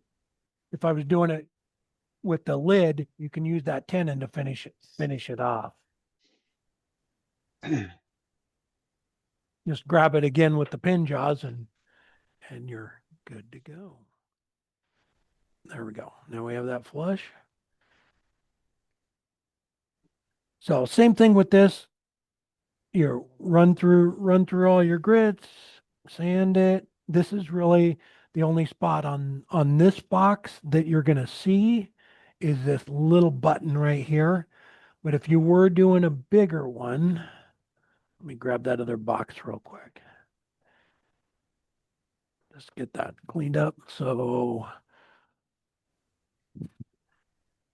here's that one I finished. So on this, I've sanded all of this and this lip all the way around because I knew you were going to see it. So on this one, we're going to make it pretty small, so you won't really see any of this around the outside of it. So just sand up that little button depending on what you're doing. And then that is going to go right on there, all good. So then we're just going to come in here with the parting tool. We don't need much of it.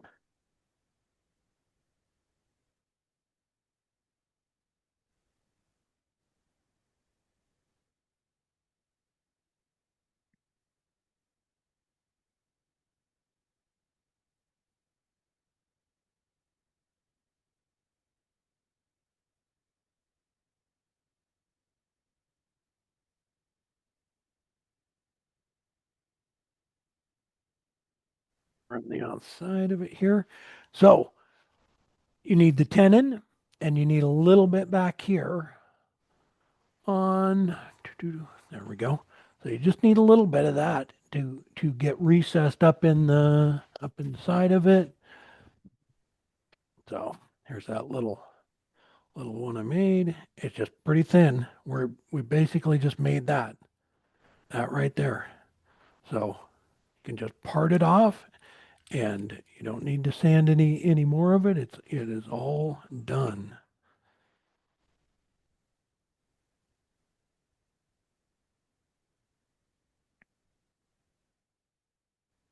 So the only thing is when you're parting it off,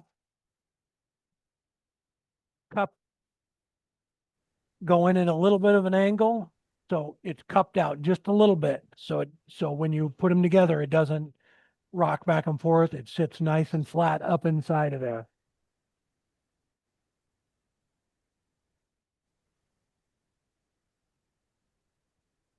So yeah, I'm just kind of going in a little bit of an angle.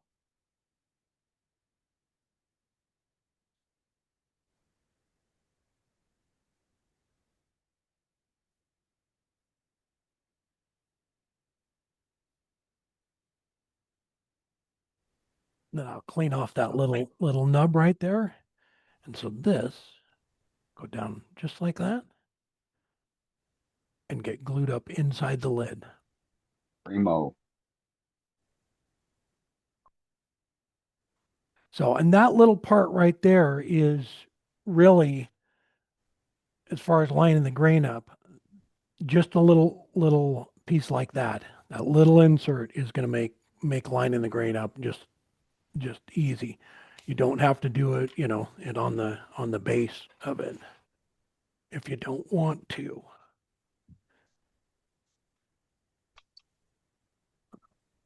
All right. Lid. Let's do a lid. All right. Will that go in there? Oh, it will. Look at that. That's textbook right there, I think. Planned that, right? Yeah. I planned that dowel to be perfect.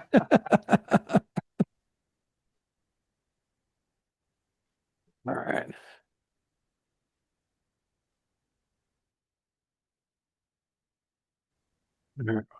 Get this cleaned up.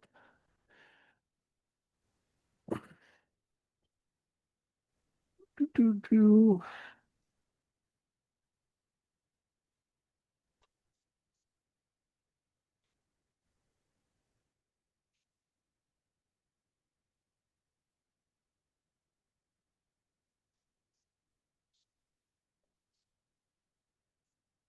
All right.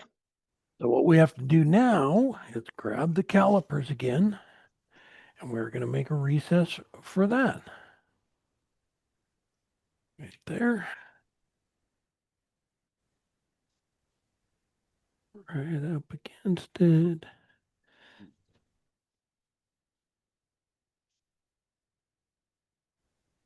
That looks good.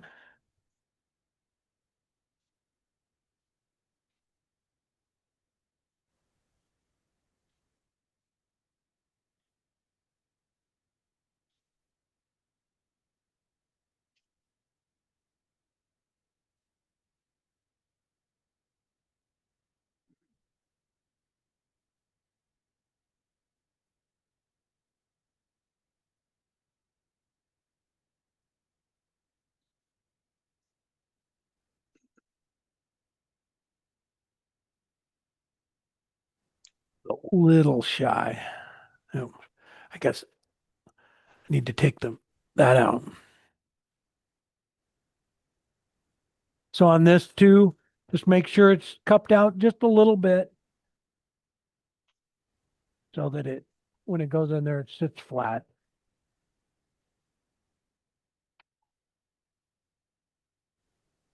I think it's a little tight still. Oh, I guess I need to take that off. All right, hang on. I'm going to use a pocket knife off camera, so in case I cut myself again. That way your safety shoe doesn't get on you.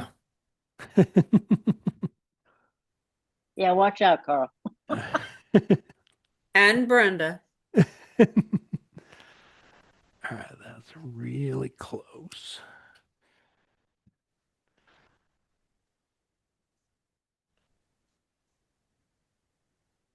All right.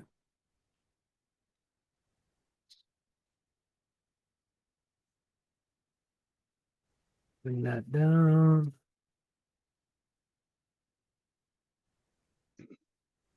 So, and we can use this recess right here too to flip it back around and finish off the top of it. All these little recesses here. Can you see that? Are we on the right camera? Yeah. So that this part right here, don't make this too tight, because when we put the lid on, we want to be able to turn it. Don't make it sloppy, but just enough to where you can spin it and line that grain up, just like that. All right, so this is the lid. I'll start shaping it here. Let's go ahead and come around the side. We're just going to make a little lid on this. I might need to go down a little bit more. We'll see. Let's get rid of some of this material.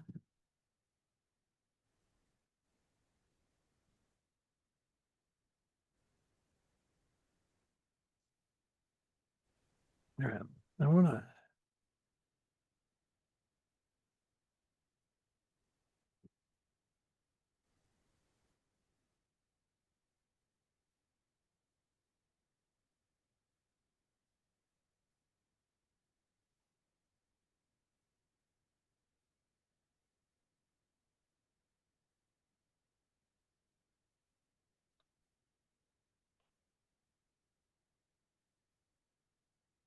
All right. Test it again here real quick. So it's a little bit proud right there. So I'm gonna go in a little bit further.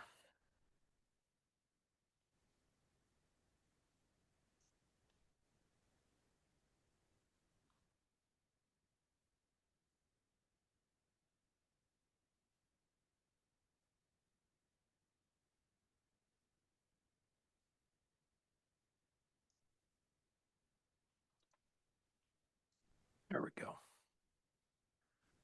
All right. Now we can just go ahead and part the lid off and finish off the top of it.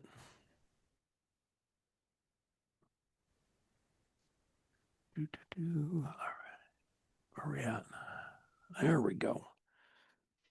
All right. Then we can use that with the pin jaws again to finish it off.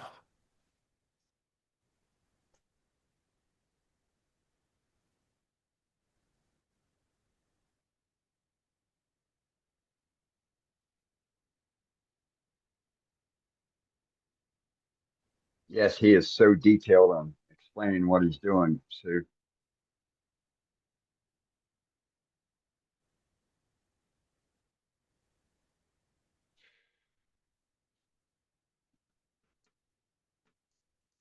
Somebody have a question? I heard something. No, you're getting a compliment because everybody's being so quiet watching what you're doing, and so I was just remarking how well you explain what you're doing to make it easy to understand. Oh, that's good. Well, thank you. I appreciate that. Yeah, don't want to.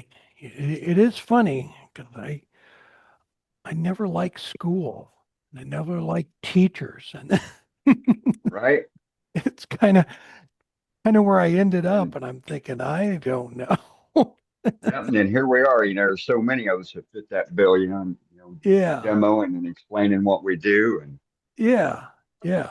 It's funny how that works out. All right. Don't break it, but tighten it up on there. Then we can clean off the face of this real quick, shape it, do it, and then we'll go through like the whole process of sanding that.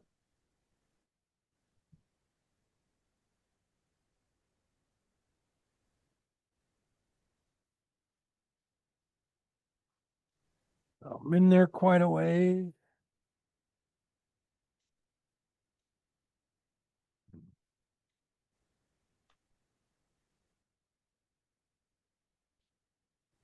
Is that an Easy Wood tool you're using right there? Yes. The CI5.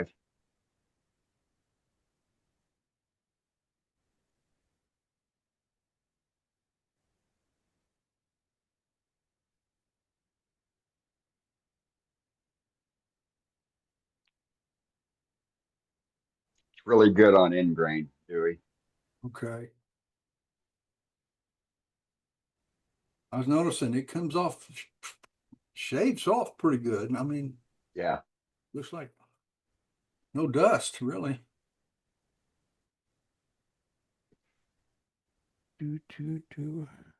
Dropped a piece of sandpaper somewhere. Oh.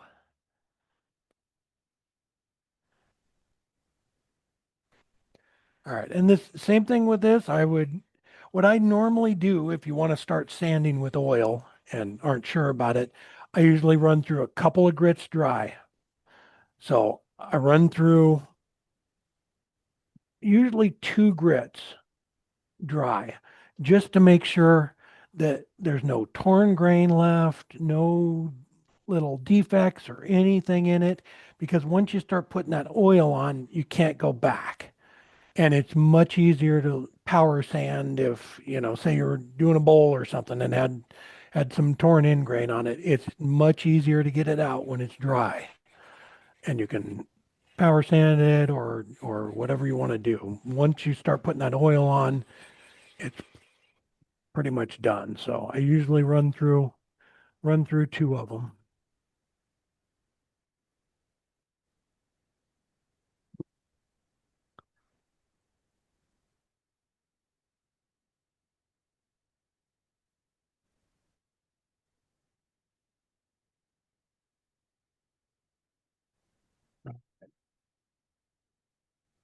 So that, so again, run through all the grits, all the way up to 400, 600, whatever you like. And there is going to be a little insert that's going to go into it. There's a ring that is going to go on it. Perfect. All right, let me bring everything over here.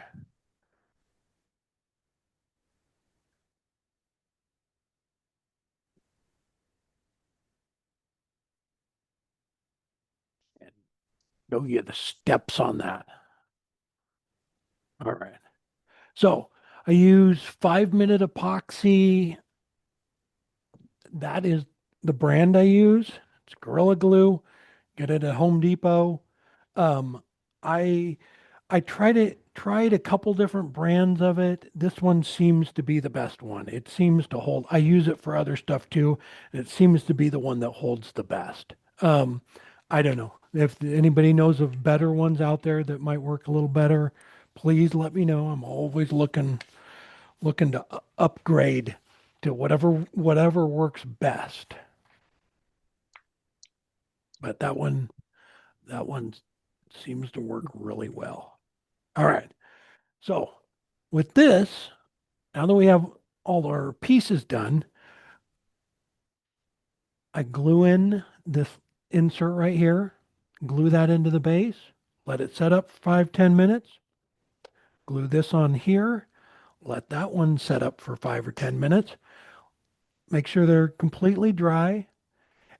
And then what we're going to do is take this little piece right here. I'm not going to glue all these together because it's not finished, but I'll pry that out in a sec.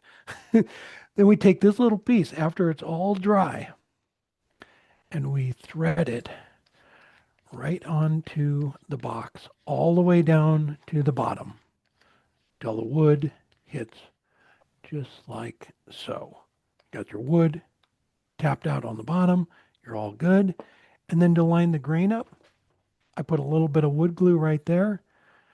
Place this thing right on there like that. And you can turn it. It's spinning not on the threads. It's spinning on the top of this.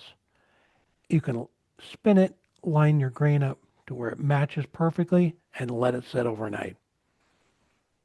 Wood glue usually sets up in about an hour, but I just let it set up overnight and you're done.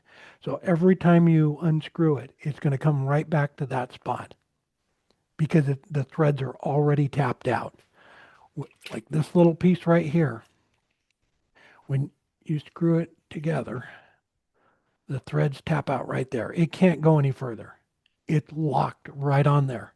So anything I glue on the top of it is going to be facing right there every single time. And when you unscrew it, it's always going to come back to that same spot. So it is just a dead sure way to get the grain lined up, especially if it's, like a piece of maple like this where it's running up and across like that.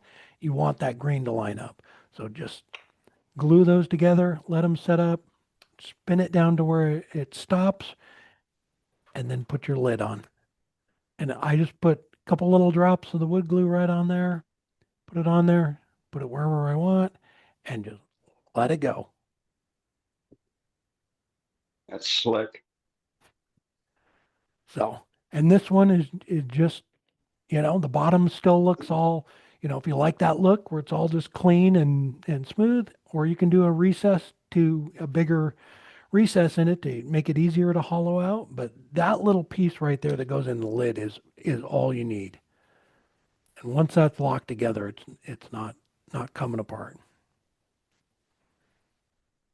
Cool.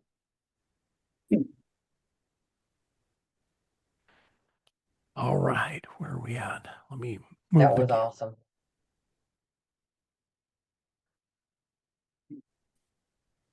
Thanks, Carl. Excellent demo. Yes. Excellent demo. Thank you guys. Always love your demos. Oh, even when you get hurt, I love your demos.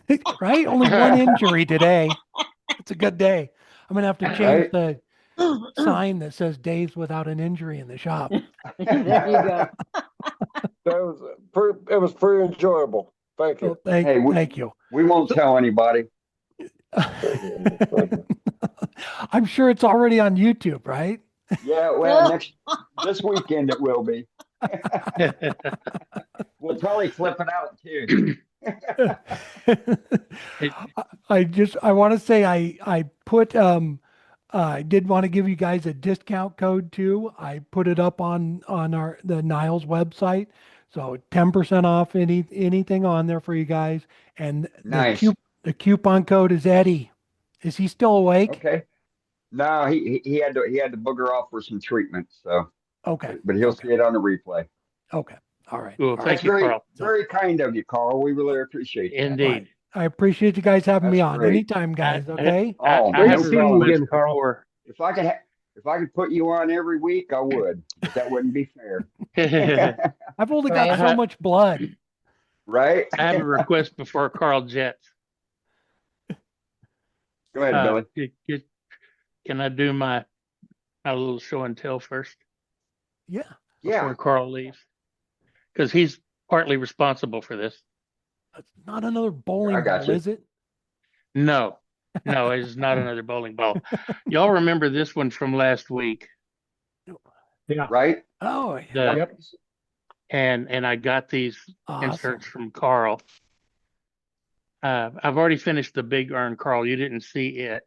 Oh. But this is because of the way it is, the ring size was too small. I should have made it a little bit bigger so I could have the female side in here. Oh, and okay. I see.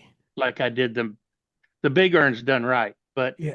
This wall was a little too thin for me to do this. So this is my first of the 4 keepsake urns. That's awesome. Very nice. And I finished this one last week. They've seen awesome. it already, but they haven't seen this one. This is the brother to it. They're a little bit different. They're roughly the same size, but there's a little more flare on this one down at the bottom. Oh yeah. And the lid is just a tad wider, and I may fix that. But so I've got 2 of them finished, and the big one. I got 2 of the little ones left to go. So thank you, Carl, for helping me out with these. I really appreciate it. Absolutely. All right. And of course, like all the others, it's engraved in the bottom. Oh, nice. Now you notice this one isn't Purple Heart all the way like this one. They had a design change. My tenon, I mean, I've got a really thin mortise here, like less than a 16th or right at a 16th of an inch. Yeah. And it blew the Purple Heart out. I had a catch when I was working on the lid, and it blew the Purple Heart out. So I had to make a modification, and I put a little plywood ring on the bottom of it. But it's all right. Works. Yeah, nice. Yeah, it works. They look great. Thank you. Yeah. I don't remember how many pieces I told y'all, 200 and something. But yeah, it's crazy. So thank you. Yeah. Thank You look you. great. Those are awesome. Yeah. Hey, Dane, I Billy. do have a bowling ball here. If Carl wants to see it, I'll show Oh him. my word. Let's go. Let's hear it, Tara Professor. Hold on, my phone updated. Where's the turnaround thing now that iPhone updated everything last night? Do you need to go Oh, to well, your just turn it first available Anyways, available store there and it bring is. that in for an Android? Look at that. so my Nice. wife wanted the thumb hole left in rather than the curly Q for the yarn to come all the way back out. Yeah, that's Want it awesome. left that way. And That's this awesome. particular one, I did go too far. I funnelized it, so it's got a resin bottom. It's still cool, Doug. Yeah. Right. Love the color too. I'm as fast as I make them. So I watched your YouTube video. You inspired it. I don't make a lot of them because, as you know, they are so extremely messy. Yeah. Looks like somebody sprinkled talcum powder all over your shop when you're done. But yeah, I mean, people love them. They absolutely love them. So I can't thank you enough for making that YouTube video. You've made me some money off that. Awesome. Outstanding. That's Are awesome. you gonna give Carl royalties? Yeah, sure. Right? I Checks in the still mail, have right, 3 Doug? of them sitting on the floor over there. Oh yeah. Yeah, because once I did it, all of a sudden it's everybody's got a bowling ball they don't want anymore. And they've been sitting over. I don't know how old that video is. 4 or 5 years. It maybe even older than that because, oh my gosh. So another thing that I will give you a personal thank you for, my last deployment, you know, you get lonely over there. And how do you spend your time watching things that interest you? And I can't even tell you how many of your videos got me through the night just sitting there counting down the days to come home. So thank you're you, the man. man. Appreciate it. Thank you. You bet. We appreciate it. Yeah. Oh, you Army, Navy? I'm retired now, but I was Arizona Army National Guard. Okay. All right. Both my boys are in the Navy. So God bless them. Thank you, sir. You bet. Right. Yes. A lot of veterans in here. Yeah. Yep. Sure. All right. Well, folks, does anybody have any other questions or comments for Carl? Yes, Carl, it's Safety Sue.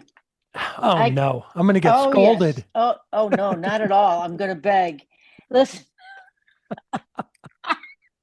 I got kicked off just as you were going to give everybody a discount code. Oh, yeah. Promo code it's on his Eddie. website. What was that? It's Eddie. Eddie? Yep.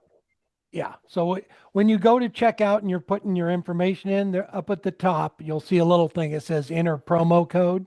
Yeah. And you just type in Eddie and it automatically does it. With a Y. No. IE. IE. Okay. Yep. Just wanted to make sure. Yep. Thank you. I'd like to point out to Scott that if he wants to see Carl more often, he should come to SWAT more often. Yeah, Because really. Carl's Yeah. there every year. That's our one trip a year. We wouldn't I had miss to it. miss last year. I'll probably be at this year's though. All right. All right. Well, How we many will be several- there. Yeah, How we many travel about signatures the do you have same on this? distance, Carl. So yeah, we both have to travel there. Yeah. A little ways. How many signatures you end up with on the ceiling of that trailer, Carl? You know what? That's good. I should probably count them up. The ceiling's full and they're starting to come down the walls. That's Nice. what I should count those up. Good idea. figure out. Yeah. Is that the trailer with the lathe in it? Yeah. Yep. This is Todd from Boy, Dallas, by the way. I know who you are, Todd from Dallas. If he I'm sorry about that. if he told that to SWAT, he'd get more signatures. Yeah. Yeah. Throw it down there. Carl, I've come to level up. I know. I wish we could. It's just, oh man, it's just tough. Tough getting away anymore. Right. We And it's a haul. Yeah. No, just one thing we didn't really think out when Ruth called. We didn't think of too far ahead. You know, and then we're already in the middle of it. It's like, well, you can't go back now. Yeah. Yeah, well, one thing, Carl, if you brought some of your stuff to sell, you'd have an audience to sell it to. Yep. I know. We're actually working on trying to get some stuff there anyway. Yeah, we're working on a deal. Yeah, we're trying to figure it out. Yeah. That's great. Yeah. So, absolutely. But all yeah. right. Well, folks, if you ain't got anything else for Carl, we'll let Carl sleep to the background here, or booger off to do whatever he needs to do. Thank you, Carl. And No, right. just Thank to you, say, Carl. Enjoyed it, Carl. Thank you. I Thank totally you. appreciate So it, much. Thanks again, Carl. Appreciate it. All right. It was a very enjoyable evening. Thank you. Thank you, everybody. I'm going to go grab some dinner. And thanks again. That'll work. All right. Thanks, Carl. All right. Bye. Matt, You're welcome. if we got any gallery, let's queue up a little bit of gallery, and then I got a preventive maintenance picture I want to show. All right, we do have plenty of galleries, so let's start with Patrick.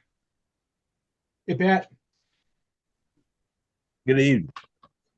I've got Hey, Pat. a couple boxes that I turned during the week.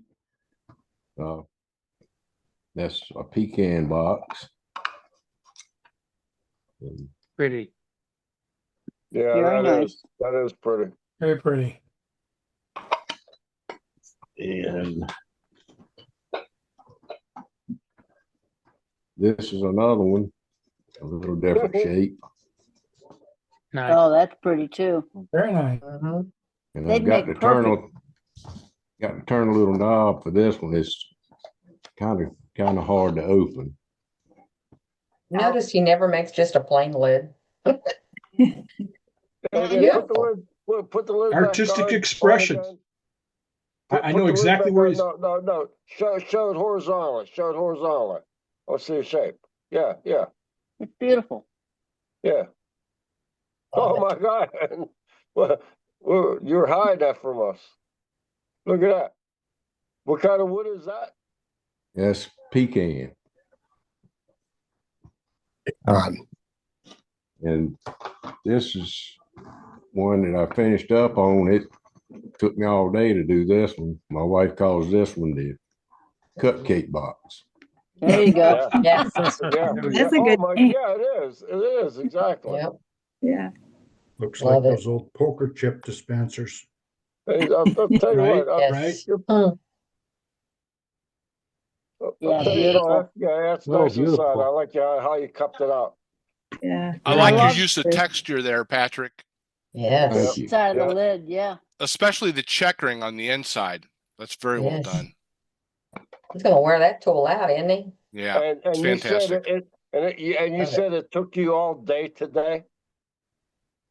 No, I turned this one Monday, but it took pretty much all day all day. doing the layout for the sides.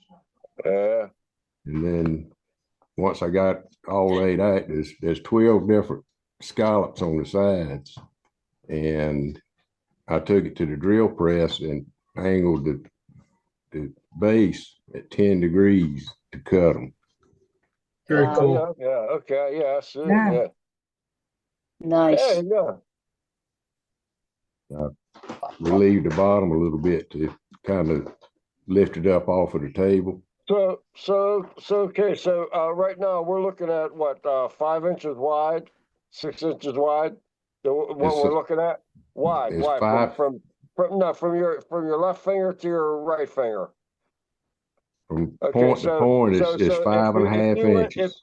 if you went down on your drill press, there was another I guess what 2 inches bigger of a piece, because you're saying that you use your drill press with I guess with to make your cut, to make a cut. So Hole saw. yeah. You use a hole saw. Okay.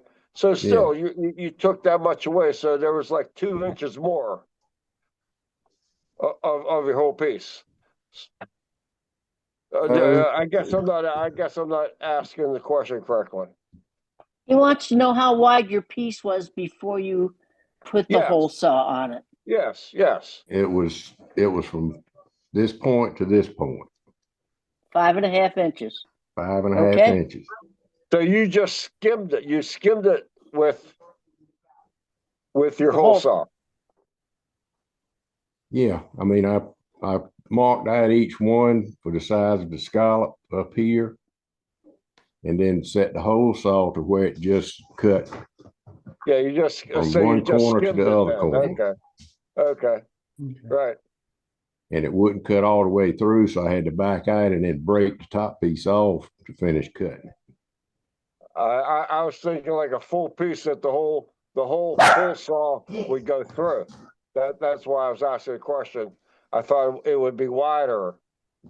So okay, yeah. Well, you so you skimmed it. Yeah, and it is wider at the top than it is the bottom.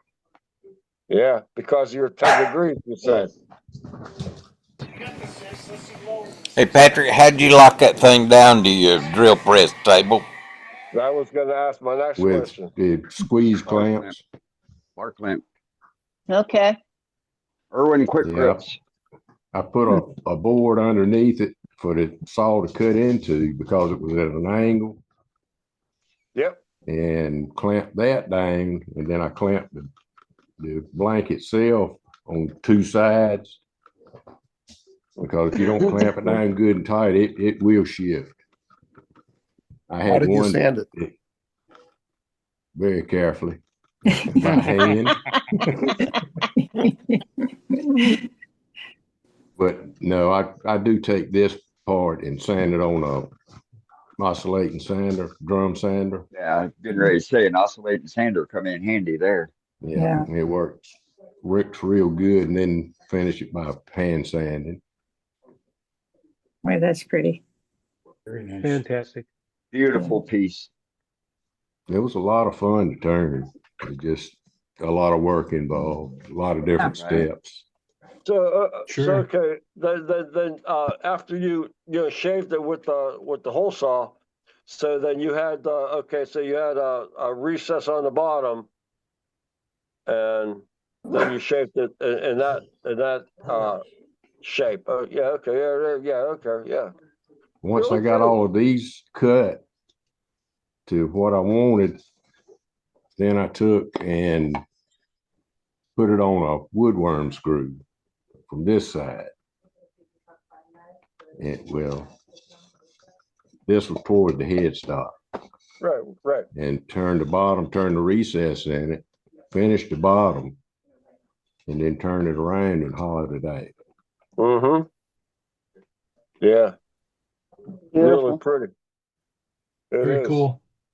It is. Really cool. That's right. Yeah. I figured it'd be something a little different. Certainly is. On the same order of some of the stuff I've been doing. Different. I love different, and that is. Yep, There you go. it looks great, Patrick. That is a cupcake. It's a cupcake. That's what my wife called it, the cupcake box. He's right. It's a good name. Did your wife confiscate it? Maybe go and make it chocolate or something, That's a cherry cupcake. I'm saying make it chocolate. There you go. Yeah, and a different cupcake, sleeve. Hey, Patrick, how did you prevent the piece from sliding whenever you were doing the hole saws? Did you clamp it down or? Yeah, I clamped it down real good. Yeah. Okay. Like I said, it was explanation. So, you know, what you set that, you say you set it on top of a 10-degree piece of wood. well, I angled the base of the drill press at 10 degrees and then put a board on it so the hole saw has something to cut into besides the metal. Yeah, right. And then clamp the board down and then clamp this box on top of the board. Yeah. On two sides, good and tight. And when you're cutting something like this, speed is your friend. The faster you can turn that hole saw, the better it cuts. Yeah. I find that out the hard way. I had it running slow and it caught one of them and just spun it right around. And it was done. Well, I'll tell you what, but You had to return doing it. what you were saying you're doing at a high speed would scare me also. No, it's actually better. What do you think about using a Forstner bit? Would it work, do you think? I think it would tear out worse. Probably more aggressive. Yes. Okay. The whole saw you're is just only working with cutting the on teeth. one side.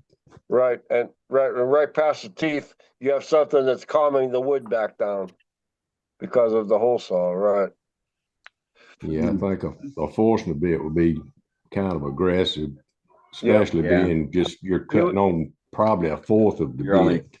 It wouldn't stay in place anyway. It wouldn't stay in place. It would kick out. Right, exactly. Very cool, Patrick. I just find that the hole saw works better. Great tips. Just imagine, you know, like when you use a Forstner bit and you're drilling out on the lathe, and you've taken a smaller bit and you drill it out the center, and then you come in with a larger size Forstner bit. How that bit will bounce around because it's not supported. It needs that center point to be able to support the Forstner bit so it can cut. Right. And it would be even way worse because, you know, like you said, you're only catching the outside cutters on a Forstner bit. So yeah, it'd be bad news. Yeah, the shank of them are not big enough to make them stable when you're not at cutting all. on the side like that. So No, not even close. Two different tools for two different situations. Well, that's why they make them, right? Yep. Well, thank you very much, Very Patrick. good. That's great work. thank you. Looks very nice, Patrick. Thank you. Thank you. I appreciate it. Next up tonight is Ray Davis. What you got, Ray? Hey, Here we turn your go. video off. I'm back. Turn your video back on. There we are. There he is. Sorry about that. I was half asleep here. Well, last week I told you I was going to have something else, and I've got it. Oh, wow. Oh, yeah, look at that. Oh, that's pretty. Uh-huh. Very, very nice. What? It's called segmenting, Al. I know what it's called, Dad. I know what it's called. That's why That's I gorgeous. said, what? I know saw what this it's called. similar in Pinterest about 2 months ago, and it took me 2 months to get it through my thick head how to do this. Because typically you're using a square block to do your decorative ring. And as you can see, there's no squares. It's all at 60 degrees off of the table of the table saw. So Parallelograms. Pardon? Parallelograms. Right.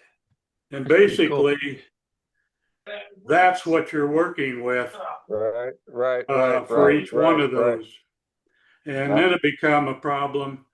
How do you glue it and get it to hold without Oh my God. slipping and everything? So it took me about 3 different tries to get that to work out where I could get these to line up perfectly. And I think we did a pretty good job on that. I'm pretty happy. Yeah, I think Absolutely you did too. fantastic. You My went to sleep. My pea brain would never figure that out. You What's went to that? sleep and woke up with a crazy idea. I Because of the swear. contrast between the two browns in your How in the heck feature did ring, you figure it that looks out? like a spiral. Yeah. It Yeah, looks like a yeah. screw. Well, That illusion's yeah. fantastic. if It is. I mean, can dude, do oh it my, next week, maybe, or the week after, I'm going to put a ribbon through here. so that is all segmented cool. with that piece that you showed. Yeah, it's all segmented. For with There's the pieces, each one of those segments. There's 24 segments. There's 408 pieces of wood in that, and each one of the where's it at? Yeah, right there. You got it. Yeah. Right there. Okay. There's 5 pieces of wood in each one of that these, right there. and then it has to be cut on the angle. I'll drop this down. No, Brenda, this all goes back again to the So that you got sled an that you angle have. here that you got to cut on both of them, and there's just a lot of angles, and it gave me a headache, I have to admit, but I think it turned out real well, and I'm going to take it to the next level. So How long of a piece did you glue together with all those? I mean, to determine what you needed for what you did. Well, it's an inch tall, and it's just slightly about 0.903, I think, across by the time I got it all. And then you have a 7.5 degree angle that you're cutting on both sides of this to get 24 pieces to go into that ring.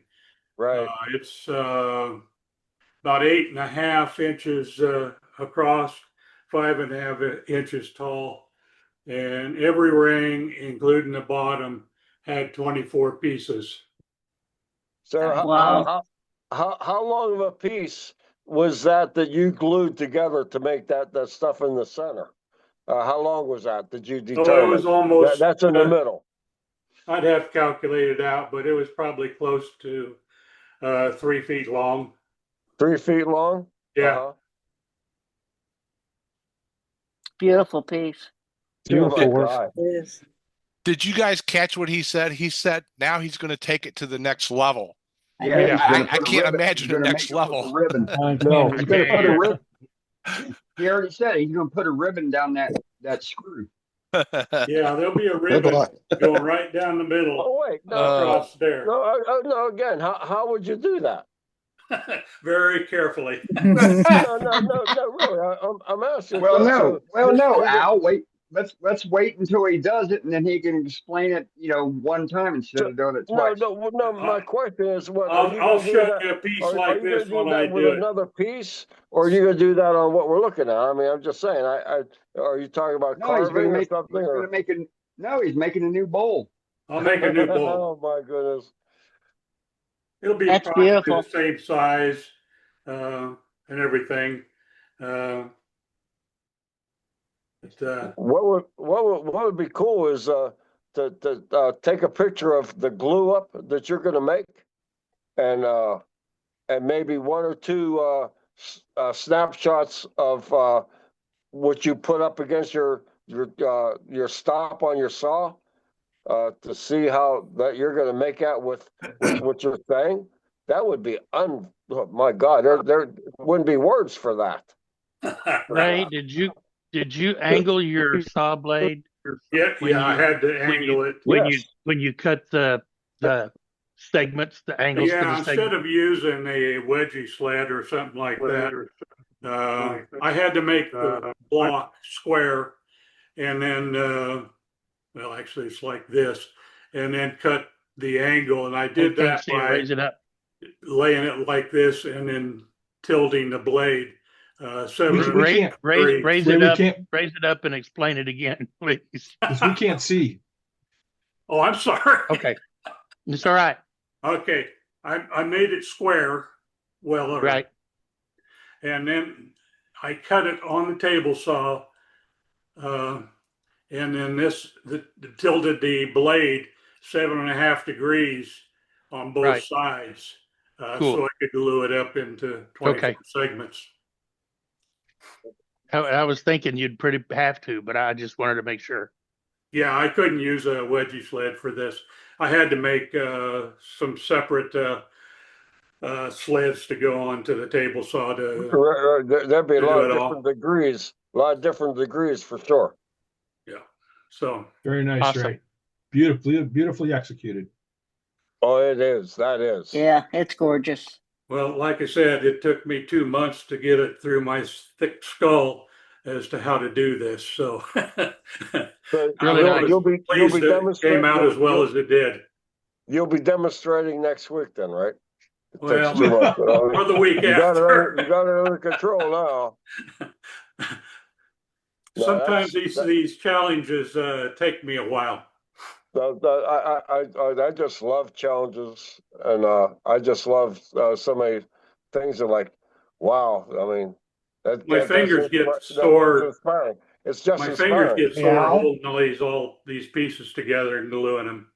Oh yeah. It's just very inspiring. All right. Hey, Ray, what do Yeah. you use to get all the glue off your hands? Soap and water. Yep. There you go. I use Quick Bond Original for all my wood glue up. But when I had to glue this into a ring, I needed the Type Bond 3, which doesn't set up quite as fast. Give me a chance to glue them all together and get them aligned up and put them in a press to hold them flat down. And then another rope or a band around it so they wouldn't slide all over. So it was a Yeah, challenge. that would have been tricky.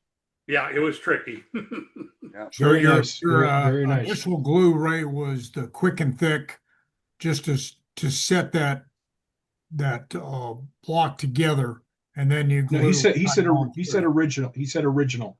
I did original, and even original just takes a couple seconds and then it won't move. And, maybe a minute later, you can't hardly break it loose. Right. Right.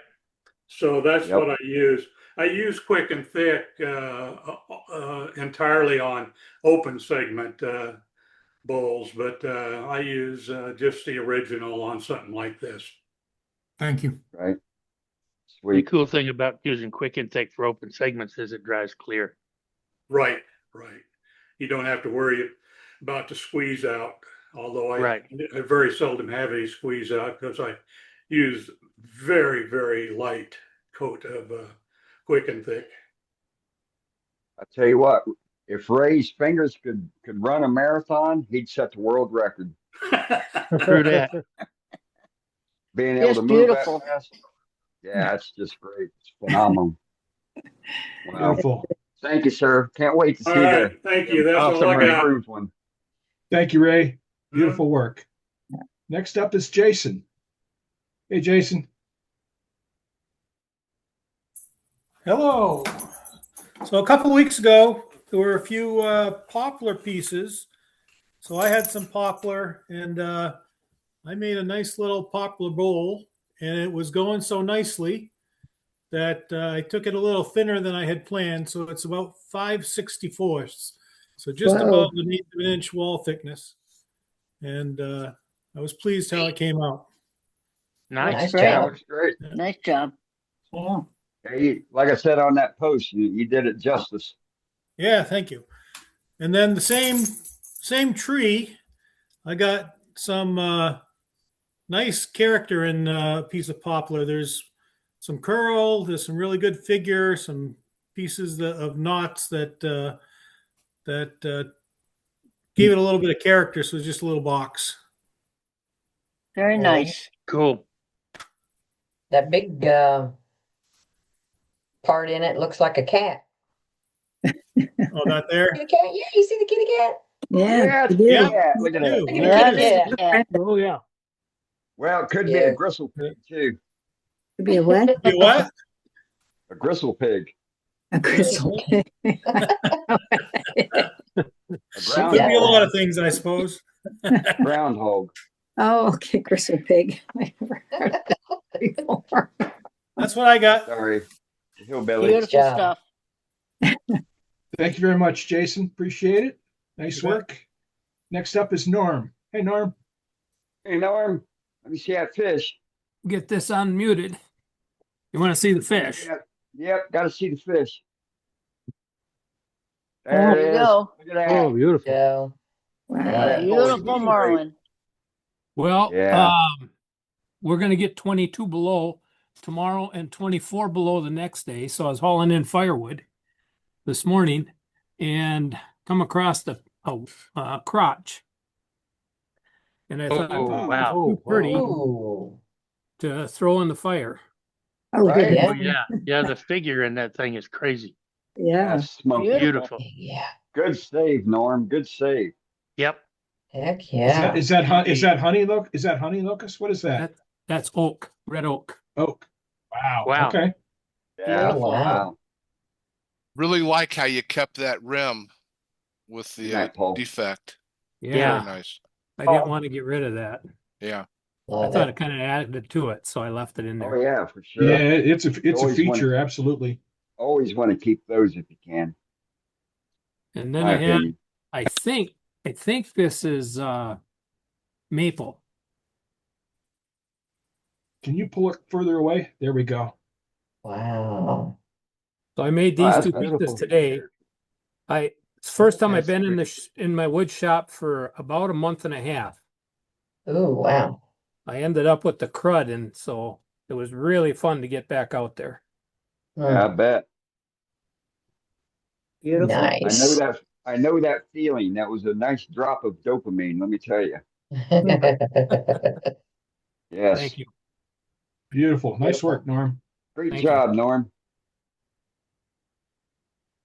Okay. Next up is Sandy.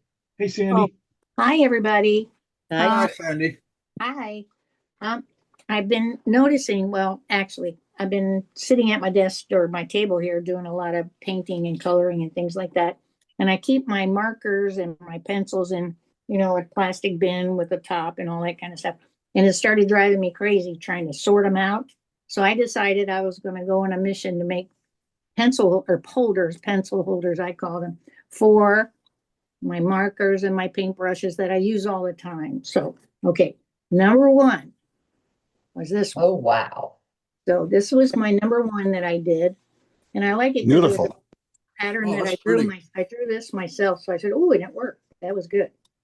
So that's number one. And this is maple and bloodwood. So Beautiful. Beautiful. the next one, I found this small piece of Oh. leopard wood. And it was light. And then I started digging around. I found one little piece of darker. So I used that to make it tall enough and put it on. So I got leopard wood and walnut on this one. This is number two. Oh, Nice. Wow. Number three, there's more. Oh, wow. Number three, I made bigger for the brushes. So You This you is- did all that this week? yeah, they don't take that long. I know it looks like it. The longest part is, like you say, is gluing up, but I had a lot of rings. So I cut all the pieces and glued the rings and then glued them together with quick and thick. And so it didn't take that long. So anyway, this was actually, believe it or not my favorite design, but it was my favorite for holding what I have. So I did 3. So I've done one a day. One a day for now. When I can Sweet. put my things in order and actually see rather than dig through that bin. I mean, it seemed like it took so much time. No, that's not it. No, that's, so hopefully this will work. If not, I got a lot of exercise this week in making segments. So there we go. So your hands is feeling better? Yeah, it's even looking much better. There's still a lump and a lot of redness and a little bit of swelling in here, but it's much better. Well, keep Better. it moving. Good. Just keep it moving. And keep Great. it moving. That's what I'm doing. So unfortunately, I'm right-handed, so I didn't have to do too much with this one, just kind of rested on the top. So Nice Great job. piece. Very cool. Very God, nice work. thank I've you. got four pencil holders on my desk, and two of them are See- holding markers and paintbrushes. So See, I'm with you. Yeah. You should have shared that earlier. I was here trying to do, I thought maybe I could just save some cans, from my vegetables and stuff. And I thought, "You're a woodworker, Mine you are can't nowhere sit near there as with cool as yours. Mine are nowhere near as Right. cool as yours. Mine were very quickly done. So That leopard wood one is absolutely phenomenal, Sandy. I Thank agree. you. I didn't have a lot of the wood, as you can tell, so it's not as big as the other ones, and I made the wall as thin as I could. But I figure, well, one of these days I'll get to the store, maybe buy myself a little more. It really turned out that wood is really pretty. Yes, it is. yeah, That is. great chatoyance. So, Anyway, so How was your how many finish? layers? How many layers do you have of that one? this one here has, let me see, 3, 4, 5 of the light one dark one, and then I made the walnut pieces longer than And most of okay, the others. I don't see any. I don't see a seam at all. Oh, they're there. You can see them. Mhm. Well, What you was your see the seam. finish? Yeah. There, it's all blended in. That's for sure. You did a nice job. Oh, thank you. Yeah. So Sure. anyway, I felt normal again, and I put the felt in the bottom, so I didn't turn purple, black, yellow, and green. Cool. So What was your finish, Sandy? It's I sanded sealer with some Zinsser, and then I put polyurethane, and I put a couple of coats because I wanted it not necessarily to be so shiny as pretty thick. Because What's the purpose of the vinegar? no, I sanding sealer Zinsser. I like Zinsser sanding sealer. Oh, okay. I thought you said vinegar. I'm Yeah, sorry. it smells like whiskey, so it's kind of nice to I work. thought she said ginger. Ginger, no, Zin with a Z. Zinsser. Yeah, Yeah, it's good. They make good sanding sealer. they Yeah, do, I've and it used it smells too. good. Good. Yeah, it Yeah. does. Yeah, for sure. Down, Right. Sandy, down. All right. Very cool. Thank you, Sandy. Thank So you. Dane's got something to show us. All right.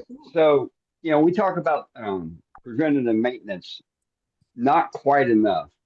And so it's, something that I would like to, get a little segment in, every week, if we can get somebody to, bring something up about a piece of equipment, that we can do something real quick to fix or prevent something from happening. And so a buddy of mine, I'm going to do a screen share here. He sent me a photo of what he found when he had a problem with his electrical switch not working on his lathe. He'd turn it on and the lathe wouldn't work, and he couldn't understand why. And then he opened it up, and this is what he Oh, found wow. inside of it. Oh my Yeah. word! It was just, Yeah, that could do it. Yeah. and so That could also start a hell of a fire. absolutely, well, right? Yeah, amen. You talk about a fire hazard right there. But every one of our switches, from our table saw to our scroll saw to our grinders, they're all made crappy. They're not airtight. You can do things if you want to keep the original switch together. You can take saran wrap and create a seal. You can use hot glue to seal off. After you put it back together, after you cleaned it, use hot glue and seal off everything to prevent dust coming in. Or make a new one and make sure it's airtight. But at a minimum, every couple months I'd be opening up my switch, and blowing it out.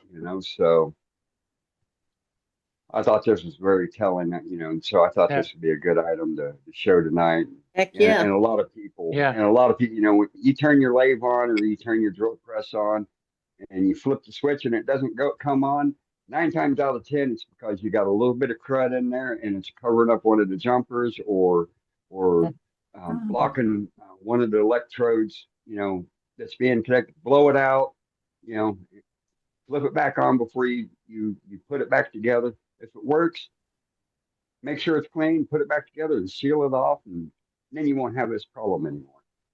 Yeah, that was especially true with my old 14-inch Harbor Freight bandsaw.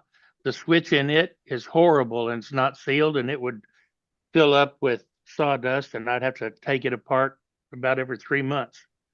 I got And clean it up. that was a Nova lathe, by the way. I bet That doesn't surprise me. a club member that they bought a lathe, not a lathe, but a bandsaw. He got it cheap because the thing wouldn't run. And what they did, they took the motor apart and it was just full of sawdust. They blew all that sawdust out of the motor and it flipped it switch and it ran great then. Yeah, amazing what'll happen when you open up those windings. Yeah. Yeah. It's interesting. I saw that posting about that lathe on Facebook, I think it was. And he said, no more Novas for me. But, it's kind of unfair because it's not just Nova. It's a lot of different brands that have that problem. Yep. I've seen people with Powermatics with the movable controls that have that problem. Oh, yeah. Yep. Yep. Oh, I remember. That was I remember power- the old switch. I remember the old switch on my Powermatic. Here. Before I built a remote switch, I'd all the time have to open it up off the lathe bed there and clean it out. I never had two mine, but now that I've made mine long distance like that, I don't have to worry about it ever again because it's likewise. There's no way that dust is getting in that little electrical box because it's sealed with a gasket. Right. Yeah, I figured it needed air. Yep. So we've got 3 of those little Nova lathes for remote demos, and I did my maintenance demo last month at our meeting, and I wish I would have used one of those because I saw that on Facebook and I could have said take it apart and blow it out. So. Right. Yep. On the next one.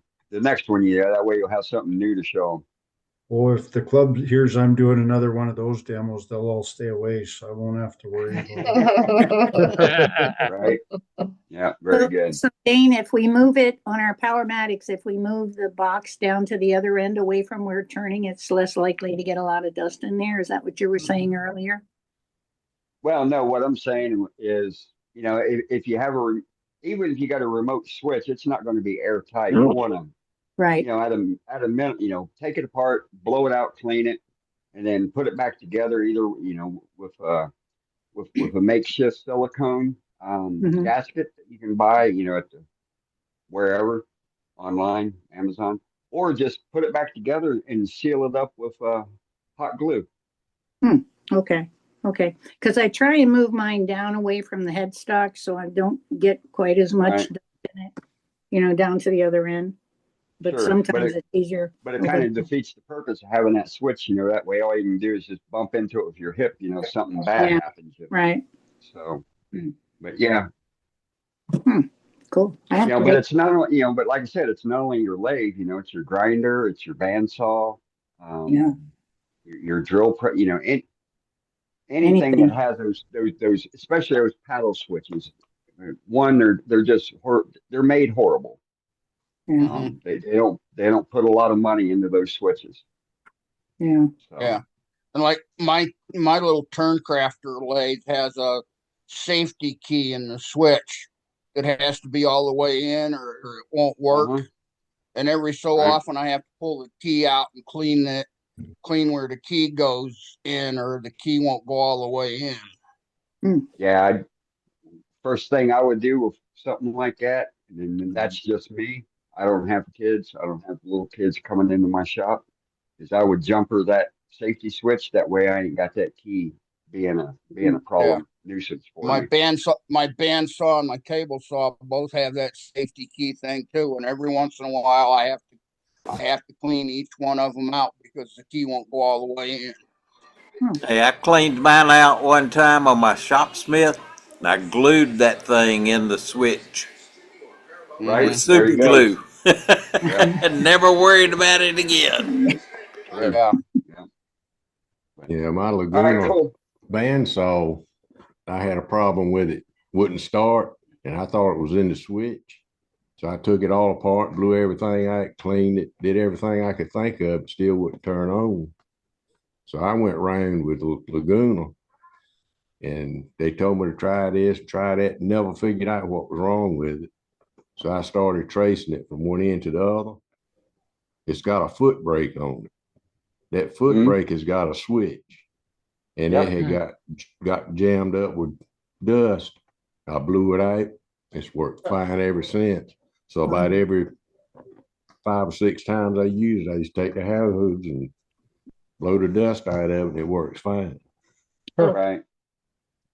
Yep. Great advice, guys. Great advice. Yeah. Thank you, Dane. Yep, you're welcome. Yeah, let's go do some more gallery here. We got a little bit of time left. All right. Well, Dennis is next. Hey, Dennis. Dennis. No, I did one of these, Al. I called Al and I had a couple questions. So this is locust, and didn't turn out too Yeah, bad. look at that. Nice. That came out well. Yeah, Good. it wasn't 100% square, so I had one corner that was off. So then I made a little finial top for it. Cool. It looks good. So Wasn't that cool to turn? yeah, That it was fun, pretty wasn't it? cool. Yeah, well, now no, it's so simple, so easy. I'm gonna go ahead and try to do smaller ones. So that's gonna be a challenge next. There's so many things you could do with it. You could have a bowl on the top without making that with the 3 legs on the bottom. There's so many things you could do with a cube on those corners. Yep. Corner. You could make almost a perfect sphere by putting it corner to corner. But yeah, that's really pretty. Well, and you Isn't can that also cool? change. You can also change where the bottom is so that they're not symmetrical. So, like, say the bottom is smaller than the top, Right. giving Yeah, you more room. there's so many things. Right. Yep. Right. Yep. That was pretty cool to turn. That was I fun. know. that is fun. Then this isn't finished. I turned another walnut bowl. Oh, nice. Very nice. Got that. Nice shape. Then I did a couple I don't know if I showed these last week, but I put the finish on this one. Nice. Wow. Very nice. Pretty. What kind of wood is that? It's a maple burl. Hey. Wow. Got that little hook. That little hook's kind of cool. Yeah. Yeah, it is. Then My God. there was another Pretty one. wood. This one's kind of scary. I hollowed this one. And if Wow. you turn it upside My down, God. if you turn That it is upside, cool. Look at that. Oh, look at that. That's wicked. Phantom, Dang. look at that. Natural feature. Wow. Wow. Brenda, what do you see? Show that big cavity. Show the big cavity again, where your left hand is. No, your left hand. No, The yeah, face. horizontal The like face. that. No, keep going. Keep Your right going. hand. Yeah, keep going. Yeah, The right there. face. Let's show that for a while. Look at that. Turn it back to your left. Yeah, right there. Wow. Wicked. Very I mean, cool. Very how cool. crazy were you thinking? When is this gonna like? Yeah, there needs a blow up? name. I mean, what's that you now? had to be thinking, when's it gonna blow up? Well, no, it's pretty thick because I wasn't gonna go ahead and go through it for the holes, but I did anyway. It looked pretty cool. So it's pretty heavy because I didn't want to go ahead and lose all the side, all this Right. side. Right, side exactly. stuff. So No, yeah, you did it. You did it. so anyway, that's what I've been up to. Beautiful. Thank you. Beautiful. Thanks very much, Dennis. Beautiful work. Really, Very nice, really. Dennis. Very pretty. Have Next a good up night, on my man. list here is Chris.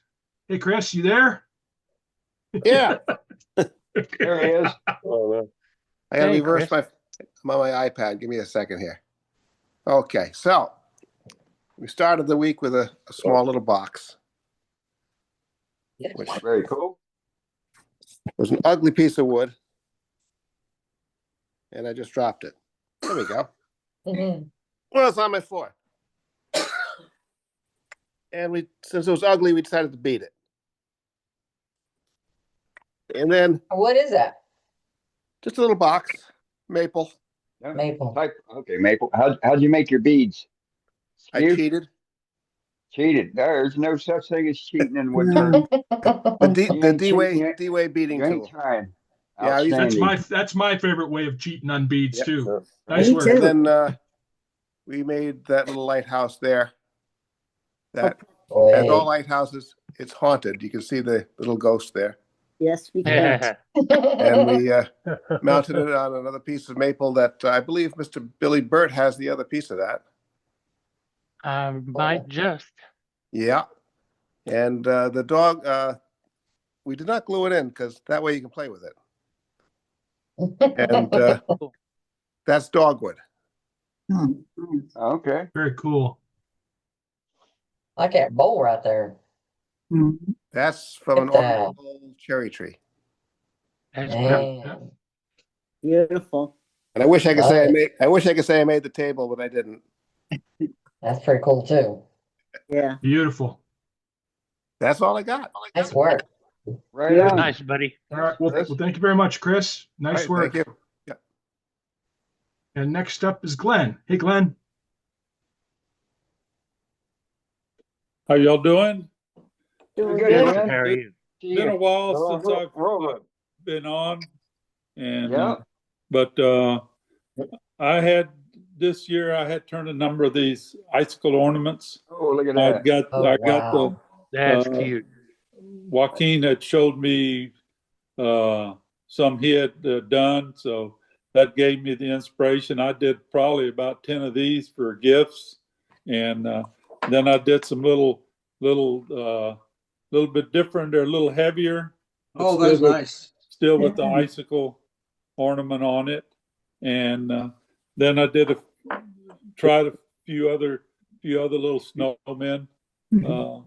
This I just bought it. I went to Lowe's, got some poplar, and I think it was 1.25 inch poplar, and just turned them. And if you look through them, you can find some that are pretty white. You don't get as much of this green in it if you look through them. So those turned out pretty good. I did a number of those, and then this past month our club challenge was bowls, and so there's one bowl I did. This one's out of eucalyptus. Okay. This is a piece I had gotten. Well, this too. I got it from the Joaquin Lumber Yard. I got this one, and then the other one was this one here. It's a piece of mountain laurel. Wow. And I know the chatoyance really is amazing on this one. Well, yeah, the curl in that thing is awesome. Yeah, this one really turned out really. And I had turned these two bowls. I roughed them out probably 5-6 years ago, and I finally turned them for our challenge, and they were very dry. I can imagine. And then this upcoming next month, our challenge is going to be lidded boxes. So I've already got a head start. I've turned this one here. This one's out of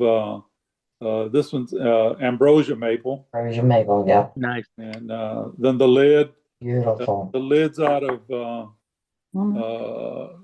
it's kind of hard to tell, but it's cocobolo. Oh, wow. And the finial's out of ambrosia maple also. And I did a little bit of texturing on the bottom of the lid. Yeah. And then on the bottom of the box, I did some texturing too. And when I hit it, I thought it just jumped. I thought I messed it up. And I looked at it. I thought, man, it looked pretty cool. It does. It does. So I left it like that. So I would have too. Yeah, good call. Yeah. Good call. But that was Good, Glenn. that's for my Yeah, I like next that. month, and Nice. I've got a couple other. That's a pretty piece. Pretty piece. Thanks. So Can you show that first one again? the Icicle snowman? this one. Yeah. Oh, he's beautiful. That is amazing. I like it. Love A lot. it. This one's out of maple. then I made another one. I made one for my daughter where I just glued a piece of walnut on it and for the hat. And then I did another one with the hat, and the icicle is walnut and the body is maple. So, Hey, Glenn. Nice. Hey, Glenn, Is that it? I think you have one up Joaquin on that one. That's all Joaquin's. It's awesome. I don't know. This was the first one I did after job. it got smaller and smaller on the body, but it turned out pretty good. No, Yeah, I really, like- it works. I like it. It It has looks a lot of great. character. Yeah. Much. How long, That hat is awesome. yeah. Yeah. How long is he, Glenn? It's probably about, I'd say 7 inches, Yeah. Dude, I- around Yeah. 7 to 8 inches long. But I turned it all in one piece, and I turned it with I had the live center in it the entire time after the little piece, and then once I finished it all, then I just turned it off and just I would support it with my fingers when I would sand it. Right. And but I had made one for my daughter and son-in-law, and he had asked me how many times did I break them. I didn't break any of them. And Oh, nice. but the most of the wood like that is usually pretty flexible. So So when it's hanging on the tree, I mean, it looks like it's light as hell. Yeah. Does it move the branch down more than I it should? I don't know. I never did hang it up. They're Those pretty trees already light. come down. They're pretty light, Al. There's none of them. I'm sure Yeah, that doesn't weigh a whole Only a lot. couple ounces. A whole lot. Yeah, I don't think it does. Yeah, it would. I don't think it'll. It's not heavier than some of the bigger globe ornaments. I mean, Right. she's just beautiful. Beautiful. Just really, just it's just beautiful. I mean, well, That is I mean, awesome. more words than that. Thank you, Glenn. You're welcome. And we've got Jim Duxbury, who's got a thing or two. Hey, Jim, how you doing? It scared him. Get me unmuted here. Doing great. Doing great. There he is, the mad scientist. Oh, yeah. We were talking about turning the cubes. You know, it's just as hard to turn things straight as it is crooked. So Wait, I have to put my glasses on. this is the Nicky Brana. This comes out. The frog comes out. That's a frog with all the pins in it.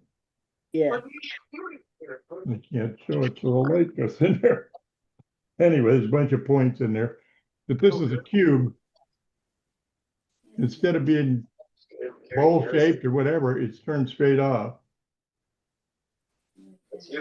A cube has 8 points. If you turn 2 of them off, you got 1 on each end. If you turn 2 of them off, you've got 6 left. So you got 3 on one side and 3 on the other side. Right. So that's turned. Very cool. I wrap my head around that. No, Jim, show them show him that horizontally, and like show them horizontal part. Yeah, like that. Okay, now picture that. It was a cube, the way I showed it last week. Right now, explain that, right, Jim? Yeah. Yeah, there's a point out here and there's a point out here that's turned off. Right. You just turn it Explain straight that. off. Right. You gotta Instead make it straight. of what I did, he took the outside parts completely off. Yeah. Anyway, just to make it, everybody thinks you did it on a bandsaw. You'd play hell doing that on a bandsaw. No, heck no. I got another. We were talking about lining things up. This is a box. It's square. The lid is threaded on. God.